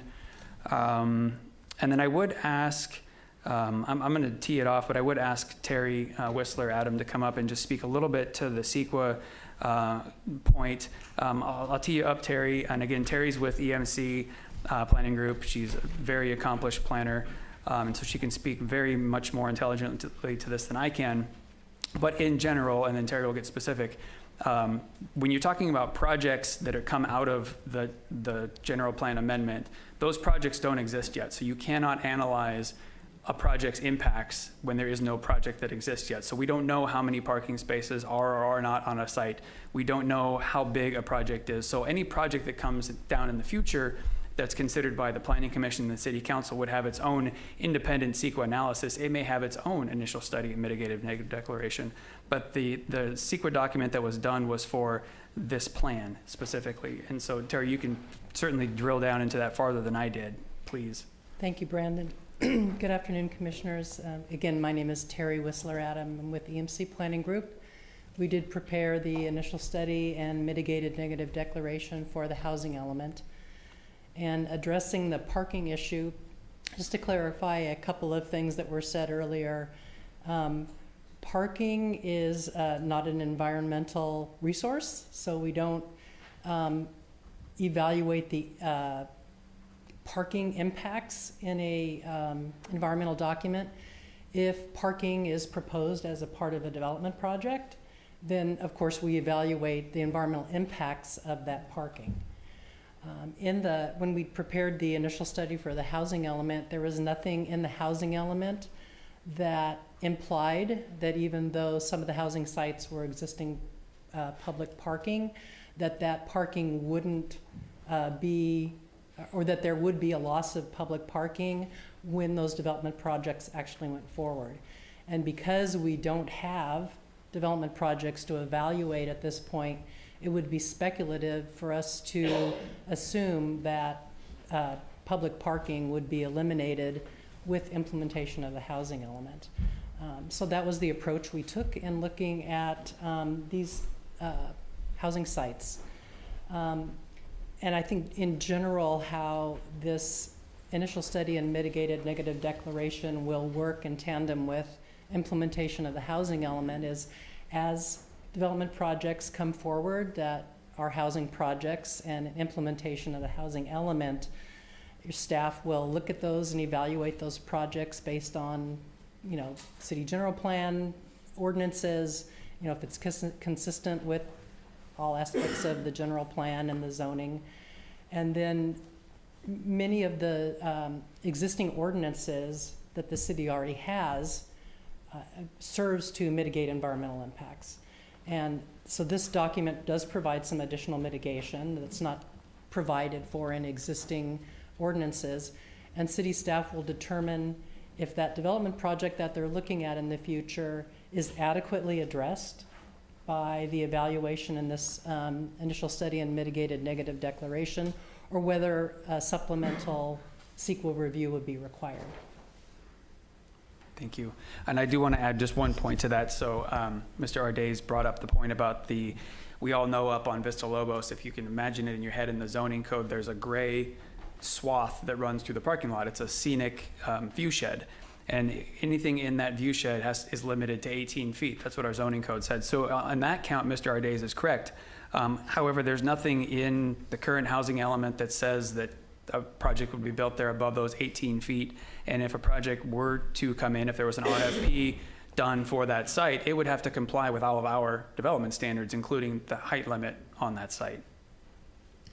So the point is that this plan does not, is not specific to a specific project per se. Each specific project will be reviewed on its own merits in the context of our ordinances and guidelines. That is correct. And if necessary, it will have its own environmental impact report. That's correct. Right. Yep. Okay, thank you. Okay, are there any more comments that the staff would like to make? No, sir. Okay. All right, I'm going to open it up to the commissioners for their comments. I'm going to call on individual commissioners just to have some order, and then at the end, if we want to have a general discussion, everybody jumps in, we can do that. So Commissioner Dells always has a lot to say, so I'm going to start off with Commissioner Dells. I wrote it down this time. Thanks to all of you, for starters, for being here and for your civility. It's one of the things that impresses me about our community every time we get together. As I often do, I'm going to remind us that we are the Planning Commission. We're not the City Council. We're appointed by the City Council. There's 5 of us. We're all residents, just like you are. We're citizens, just like you are, and we're volunteers. We spend, even though we're called the Planning Commission, we spend 95% of our time doing design review. That's really our thing. We don't do a lot of planning, and that's just how it has evolved here, that over the years there's enough demand for design review that we're full, and really the City Council has taken back a lot of Planning Commission functions. They've had a conversation about reestablishing a Planning Commission or a separate design review board, but we're not there right now. I share that just to help you also understand that we've really had minimal involvement in the creation of this housing element. And I'm not saying that to kind of get off the hook because we're here to do something, but it's a little bit of an unnatural act that we are asked to approve or not approve a document of this enormity and this importance when we have, I mean, really our only involvement over the past 2 years has been in June, I believe, of 23. We attended a joint meeting with the City Council where input was sought, but we haven't been involved in the nitty-gritty of it. So it's really quite overwhelming to have this in front of us. But I know what I did, and knowing these guys, they did the same thing. We got a copy of this thing as soon as it was available, and we made our time, and we read it, and we formed opinions, and have done our best to understand it. So I've got some comments on it, and I'll get into it. First, it has seemingly become very important to give some disclosures that might affect potential conflicts. I don't think I have any. My primary vocation in life has been as a technology executive, entrepreneur, investor, and advisor. I have no conflicts there. However, from 2007 to 2013, I was mayor of Mountain Village, Colorado, where one of my duties was to chair the Mountain Village Housing Authority, which over the past 40 years has realized the creation of over 800 deed-restricted front doors, and done so in a manner that is acceptable to the community. I am pro-housing. I understand the importance of a vibrant local society and economy, and that if we don't have people living in our town, we lose our soul. The demographic information tells our story. Our population is shrinking and aging, even as the number of housing units has increased. Interestingly, 28% of us, according to the demographic data, are in low and extremely low income category. So those people will be even more likely to be forced to leave as things become ever more expensive. It's important to get this right. It's important that we tackle it. It's important that we have a plan. Personally, I've helped solve the problem in another community, but admittedly in a very different context with a very different problem. I think we can make progress here. I'm happy to be part of the solution. I'm an optimist that we can get things done. On the other side of the ledger, from 2014 to 18, I was the chief operating officer of Twin Buttes of Durango, a 200-acre mixed-use, primarily residential development in Durango, Colorado, and it interestingly had a 15% affordable housing mandate put on it by the city of Durango. One of my duties was to find a way to fulfill that mandate. I failed. I worked at it very hard for 4 years. I tried to find a developer, even with free land and the ability to mix in market rate housing. I could not find a developer that could make it pencil, that was willing to do it. It's very difficult to find people to do these big projects if there are constraints. And in that community, in this community, we need constraints. It still has to work with the character of the community.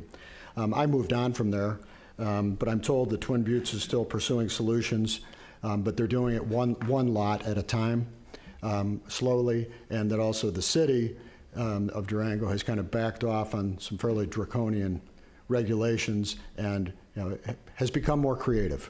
And I think creativity is called for here. So I come to this assignment having spent a lot of time on both sides of the table, and I've learned a lot from real practical experiences, good and bad. I've dug into the plan extensively over the past week, and I struggle to support it for a variety of reasons, and I'll share a few. The first is that it ignores the fact that we have a water moratorium in place which prevents the issuance of new water service and meters. I'm told that this is at the direction of the state, the same state that imposed the water moratorium. That's nuts. It's absurd. You're putting a constraint, you're ignoring a very real constraint for a plan. That's not a good plan. As Brandon made clear, much of this plan, whether you agree with it or not, is impossible without water. City lots, church lots, Carmel Foundation, Red Cross, American Legion, second floor residential, all are impossible without water.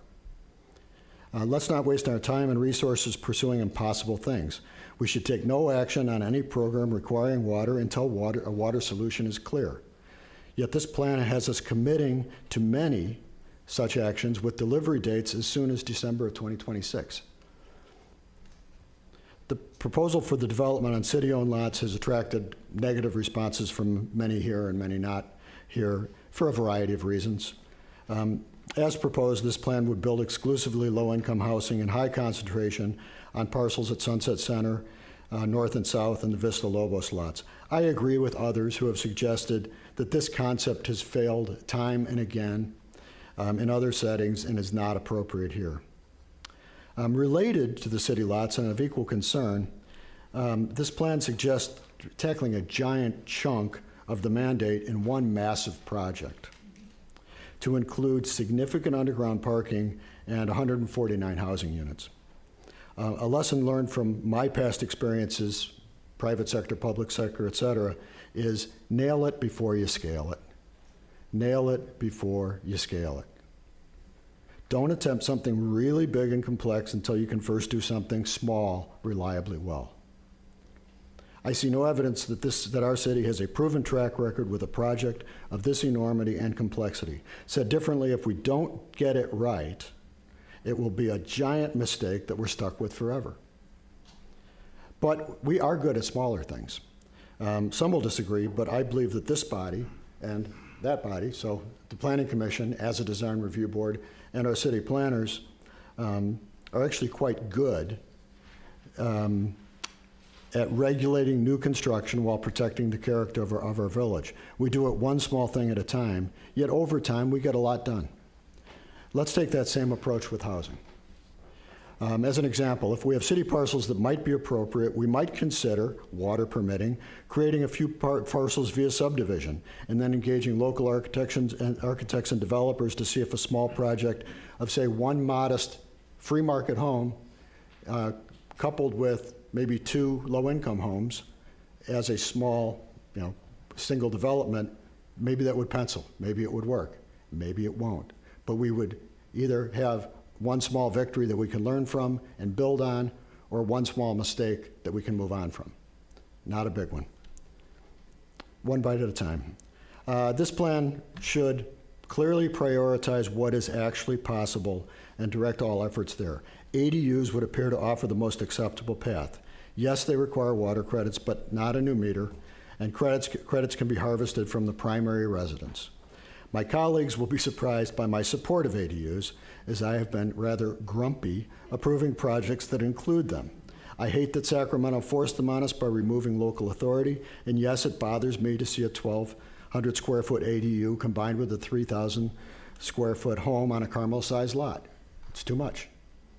But now that the state has agreed to let ADUs count against the mandate, we probably need to double down on this program. Let's get more of them. Let's make it a priority. And I've heard you say that, and I'm encouraged by that. But again, it's one small thing at a time.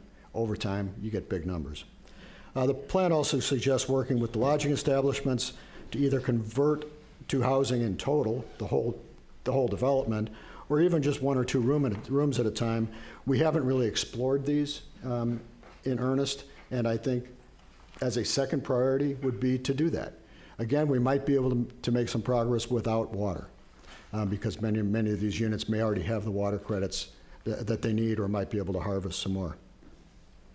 I can go into other kind of specifics, but I won't. Overarchingly, I just don't feel like this is our plan. I think we're the author of this plan, but Sacramento has been the editor, and I think they've taken quite a bit of editorial license, dictating what to say and what not to say. And they don't, on top of it, there's no apparent objective standard governing what they can tell us. They just tell us. They don't necessarily even have to give rationale. It's just what they're thinking. I fear this plan is a Trojan horse that allows Sacramento a clear path to pursue their one-size-fits-all agenda while simultaneously diluting or even removing local control. And if it's a Trojan horse, what's kind of crazy is we built it for them. I don't trust the state in this regard. I'm concerned that their next step is to find us out of compliance in a few years when we fail to deliver on some component of this plan, and then they become prosecutor, judge, and jury. Power corrupts, absolute power corrupts, absolutely. I don't think the state gives a hoot about preserving the special sauce that makes Carmel Carmel. We have to take on that job. We have to protect it. And I don't see an end to this. The legislature has enabled, empowered, funded, and allowed the HCD to grow aggressively in expanding its powers. They have built a very, very large hammer that will continue to look for nails. We should not trust them. I'm very concerned that approving this plan will just lead to more of the same, so I can't support it. Now, to my colleagues on City Council, I know my lack of support is unhelpful. I believe you have been painted into a corner here where you must decide if the risk of being out of compliance, AKA the builder's remedy and loss of funding, starting on April 15th, just a week away, is worse than approving a highly imperfect plan. If you choose the latter, because I think you might be on a direction to do that, I would encourage you to immediately direct staff to produce the real plan, one that we can actually make progress against, and not waste time on the components that are not actionable. I would further suggest that if you have not done so already, you find other larger municipalities that feel tread upon by Sacramento to understand what type of resistance to the heavy-handed one-fits-all mandates are possible. Other people must be enduring the same challenges that we are. We made the decision to move forward and get compliance under certain conditions, and therefore we're able to do that. Many have not, and are facing penalties. But I think there's, as someone else said, there's strength in numbers. We're a little community. We can be the mouse that roared, but we're still the mouse. And we need to find others that can help us do the right thing. I also might say that someone suggested, I guess it was that in Marin, they're considering submitting their housing element under duress. And maybe there's something there that maybe it's just a cover memo, but it makes the point that we feel this is under duress. We feel that it has been heavy-handed. We feel that it's been dictated to us, and make clear that this is not a contract. Maybe even clarify that you've said this is a living document. A living document means you won't decertify us for failing to achieve certain outcomes, because I'm afraid they might. Maybe there's something there. That's what I got. Thank you. Commissioner Karapetkoff, would you like to make your comments? I do not know what to say after this presentation. It was pretty overwhelming and well prepared. Thank you.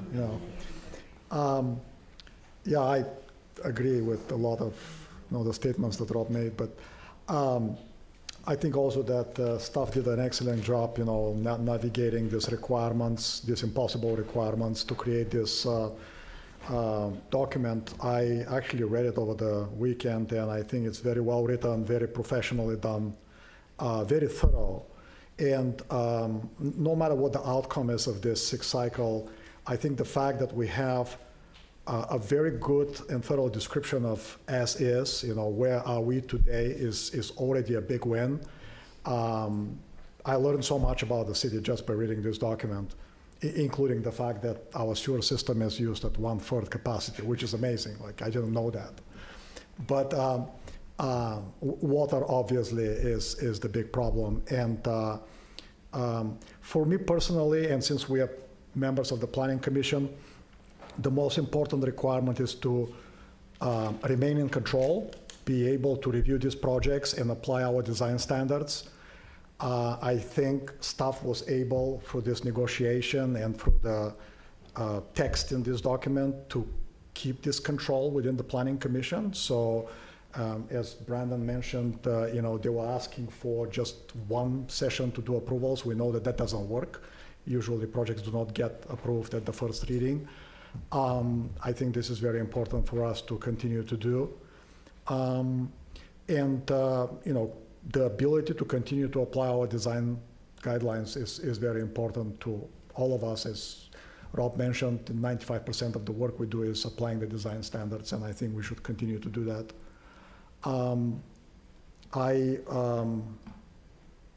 I am concerned about some of the, feedback we got from the community, but I remember in the early stages of this process, we had meetings and discussions about, the housing element, and the view was much more balanced. There were a different mix of people in the audience, and there were a lot of people who are very much in support of developing affordable housing, low-income housing in the community. So I think staff has reacted to this initial feedback and worked diligently to include that in the document. I think I need to reiterate, we are all, the reason why we're volunteering for this position here, Planning Commission is because we want to preserve the character of Carmel. So we will continue to do that in the future. As Victoria asked, what is going to happen when they approve that, what's going to happen on April 16th. I think the good news is we will continue to be able to review these projects, and if you don't like some, design of an ADU, we'll hopefully be able to, mitigate that and make sure that we continue to apply the design guidelines the way they are written. This is pretty much the most important concern for me. I understand the discussion about the parking lot and the big projects and how we're going to meet these requirements. I'm very optimistic about ADUs. I think there's a lot of potential there. I wasn't thinking about putting an ADU on my property, but maybe I will put one, and that will help us get one step closer to the 349. If I can find some water, we'll see if I can find some water in the primary residence. And the creativity of using hospitality units I think is very important. I think this is something that we can do. The bottom line is staff did an excellent job navigating this complex environment, and I'm very happy with the result. I would actually support that 6-cycle housing element update with all of the understanding of all the shortcomings that Rob listed here. I think it's a very important way for us to preserve our ability to control the planning process. Thank you. Thank you. Commissioner Allen, your comments. So I do agree that we need affordable housing, and I also agree that people need to live within the vicinity of where they work, and especially if they're required to be on site. And so within this housing element, we need to ensure that Carmel continues to be, and I'll use your word, a vibrant community that thrives into the future. And so when I think about vibrant, I think about people who are actually living here. And I think that is another one of our challenges, is that we have so many second homes. But as I was doing some research, I looked at some of the Monterey County numbers and some of the PPIC surveys that have gone out to Californians, and 51% of Monterey still, it's families who own their own home. And so I think we should be focused on helping people achieve that and achieve home ownership, which builds wealth, and that wealth can lead to generational wealth.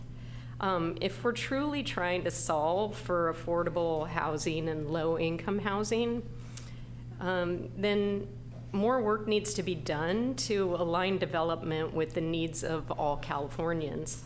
Because these projects don't typically pencil out, it's going to be crucial that it's a combination of nonprofit organizations, foundations, and then creative solutions in conjunction with the city to provide what the community needs.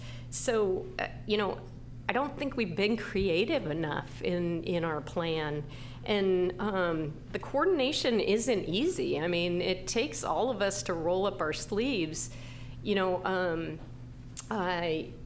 It was mentioned that at the beginning, we didn't see a lot of people coming out to talk at these. And so, kind of shame on us for, we need more community outreach in order to get the message out about these important topics sooner rather than later, because it saddens me that at the very last moment we get this huge influx of people coming in that you kind of got to bring up to speed and then figure out how we're going to move forward. But I do appreciate everyone's comments, and I really want people to come in and be involved in these types of issues. We have a lot going on in the city right now, so I could see where potentially it's overwhelming. But I think Nancy Toomey said it really well last week when, during the council meeting, where she talked about like she was ready to roll up her sleeves. She's ready to do the work because that's what this requires. And so I want to thank the staff. I mean, this has been a lot of work, and you've done a fantastic job of meeting the deadlines to create a plan that could potentially be certified in order to avoid punishment. And so I just want to say that I take issue with how the state is approaching this. And like so many other issues today, what they're doing is taking decades of policy failure that has created a multi-dimensional, complex issue, and they're reducing it down to this one number that they're assigning to us because they think that's going to solve the issue. And so it's very short-sighted. And then to add insult to injury, they maintain the ability to bully us and then weaponize the housing element. And so apparently this politicized subject is also a coordinated effort between various agencies and organizations that could potentially keep us mired into punishments and legal action, even if we question any aspect of it. And so that really makes me sad. And I do feel like we're submitting something under duress. I mean, I thought that was very well worded. So what can we control? I think we can control what we put in the document. It scares the bejesus out of me that we would commit to something that potentially we foresee not being something that we would want in the future. And so what we can't control is the water. We can't control the private development. And most of these projects, to your point, they don't pencil out. That's why we don't see them come across the table. So it's super alarming to me. I have 3 red flags, and that's that state agencies contradict each other and they don't talk to each other. That state agencies are unwilling to accept reality, and that we've been burdened with this urgency. I'm always questionable if something's so urgent that it has to be acted on right this minute. And so that scares me.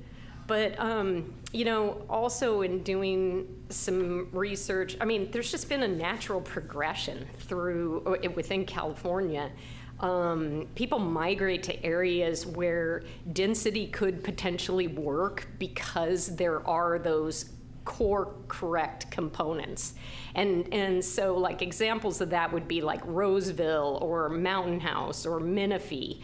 And that's because they have areas with the infrastructure that is in place. They're affordable to that community. And they have affordable amenities that make sense for the community, such as services and food and utilities and shopping, office space, entertainment. We don't have that here. I mean, this is a great little town, and we all love this town, but I can't picture a 30-year-old single person living in this town. They would have to leave for almost everything that they wanted to do. And so when you play some of these scenarios out, they just don't make sense in my head. So if we have to submit the plan, I would like to take a step back around the city-owned sites. I would like to look further at the ADUs, the junior and the ADUs, at the hotel properties that we've identified, the other downtown businesses, and then the religious institutions. Because like I said, I don't think this is gonna happen without the help of some nonprofits. They're gonna have to step in. And so if we do have to move the plan forward, then I would say that we would be approving it and then automatically, immediately revising it and recertifying it. So That's it. Thank you, Commissioner Hill. Commissioner Locke. Thank you, commissioners. You've led a great path for me to try to follow you down at the moment. So thank you, public, for your input. I think it's fantastic to see the chambers full tonight. And I really want to congratulate staff because I do believe Carmel-by-the-Sea is the first jurisdiction on the peninsula that will be filing their housing element at this point. So that's huge. And I want to also just say that I have been through I work for the Water Management District, and I have seen these housing elements come through. I've been there for 35 years. I've seen them come basically from the beginning. They're always contentious. They're always, people are always up in arms on all of this. Do want to say that the state didn't give the numbers to us. AMBAG did. So the Association of Monterey Bay Area Government got together. They had the state tell them how many housing units Monterey County needed, and then AMBAG decided how they were going to divvy it out among all the jurisdictions. So it's not really the state that deserves this, but rather our local Bay Area government agency. And what's interesting about the numbers that they gave us, and this isn't just for Carmel-by-the-Sea, but for all of our local peninsula area, the population number, projected population numbers, and the job projections don't match up with the number of housing units that they're trying to have us develop. So it's kind of interesting in that way. Water. And I probably should have spoke first on this because I am the water person. So, the Water Management District, as you probably know, Pure Water Monterey expansion is under construction right now, and it will begin producing water, I believe, by the end of 2025. The Water Management District is convening its technical advisory committee starting next month, and we are going to be discussing allocation of water from Pure Water Monterey expansion that will probably be available to the jurisdictions by the beginning of 2025. The moratorium will still be in place, so there won't be the ability to set new water meters, but there will be the ability to expand existing uses if there's an existing meter on the site. So I think we're going to see, and then I guess beyond that, the Water Management District will be approaching the state about lifting the moratorium once we've got the actual project up and going. So that constraint probably will not be something that will be limiting us at this time. I definitely hear the concerns about the public parking loss, and I don't think we ever heard public parking loss. I think that's what we heard, but that's not what they said. As Brandon stated, Sunset Center's mandated to maintain parking.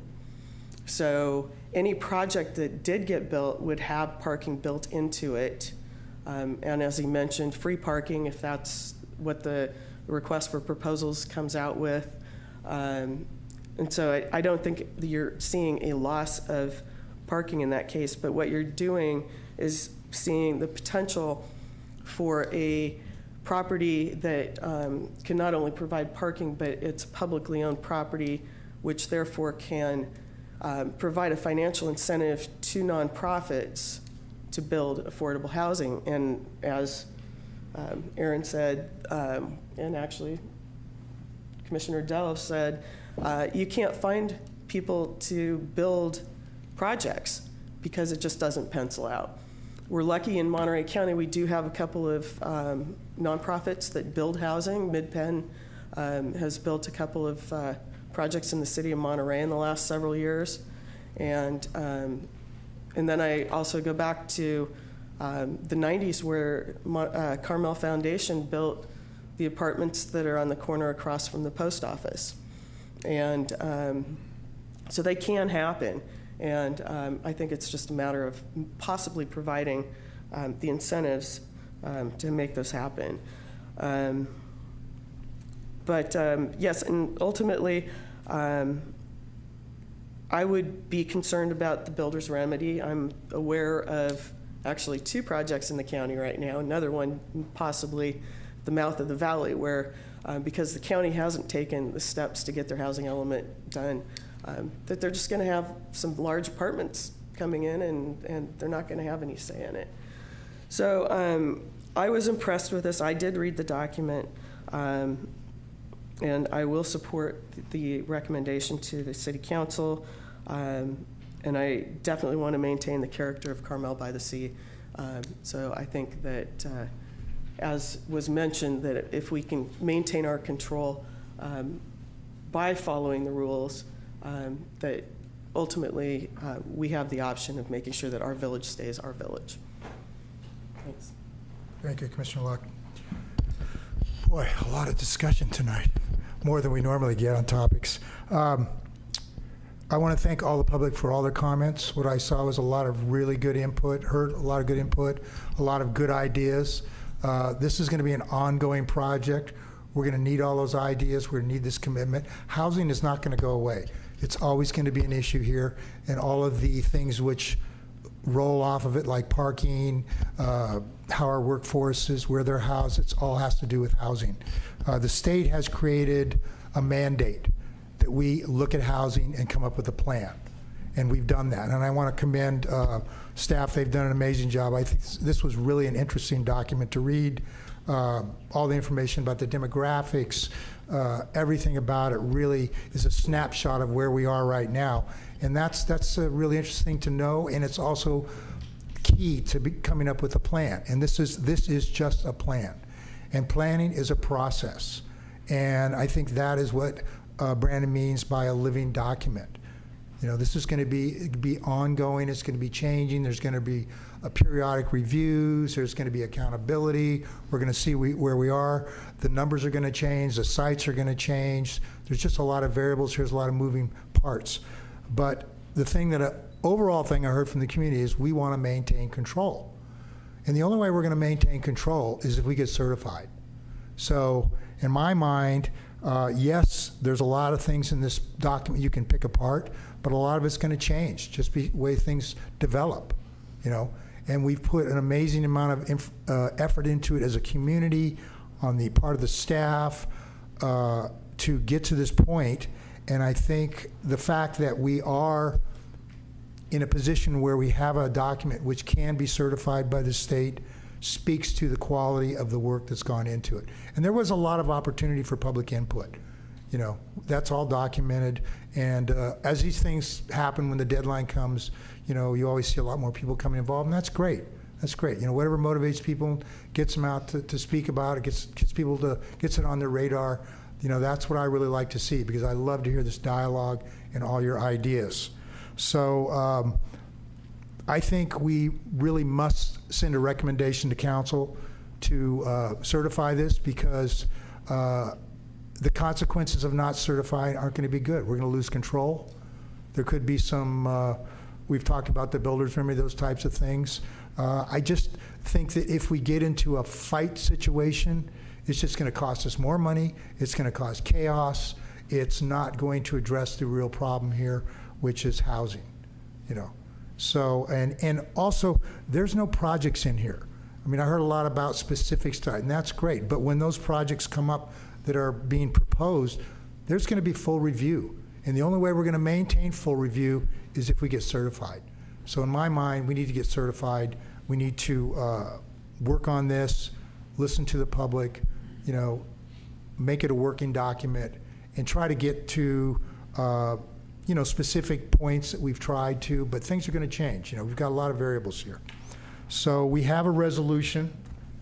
Let's get that up here. Yeah, Mr. Chair, while you're pulling that up, we have two resolutions for you. We would ask that the Planning Commission take action on the CEQA document first. The CEQA one first? And then So that's the resolution for the mitigated negative? That's correct, and you can all vote on that, and then take action on the recommendation to the City Council. Okay, just to get things moving, I'm going to make a motion that we approve the resolution for the mitigated negative environmental impact report. Your action, Mr. Chair, would be to recommend City Council. I'm making the resolution as stated by staff. We'll make a recommendation to the City Council to approve adopt the mitigated negative declaration associated mitigated monitoring and reporting program for the 2023-2031 housing element update. I'll second. Okay, do we have any more discussion on this? Okay, can we have roll call, please? Commissioner Allen? Wait, I do have a question. I'm sorry. So we're voting on the sending the element forward first. We're voting to make a recommendation to the City Council to adopt the mitigated negative declaration associated mitigated monitoring report. So it's basically what the EMC did. Oh, gotcha. This isn't the housing element. That'll be the secondary. This is your CEQA document. Okay. Yep. Okay. Okay, roll call, please. Commissioner Allen? No. Commissioner Delves? No. Commissioner Karapetkov? Yes. Commissioner Locke? Yes. Chair LePage? Yes, motion is carried. Okay, and the second motion that we have. Do you want me to do it? Yeah, you can do that. Do you have it up? Yes, I move we adopt the resolution, this attachment 2, recommending the City Council approve a general plan amendment repealing the 2015 to 2023 housing element and adopting the 2023 to 31 housing element of the general plan in compliance with the state housing element law. Okay, I'll second that motion. Is there any more discussion? Okay, roll call, please. Commissioner Allen? No. Commissioner Delves? No. Commissioner Karapetkov? Yes. Commissioner Locke? Yes. And Chair LePage? Yes, the resolution is carried. Okay, thank you, everyone. Really appreciate all your input. So, Mr. Chair, you need to adjourn the Planning Commission. I'm about to do that. Okay. So we are adjourned. It's only 6:30, it's all right. Yeah, what's a hurry? So for everyone, hold on just a second, for everyone, excuse me, everyone. We have an announcement from the director. Excuse me, Just hold on everyone. one moment. Excuse me, everyone, please, just really quickly. Just so you know, the City Council will be convening shortly after this. So just hang around. We'll say by 6:45. I mean, technically they could start now, but just, give us like 10 minutes and the City Council will be back in here, okay?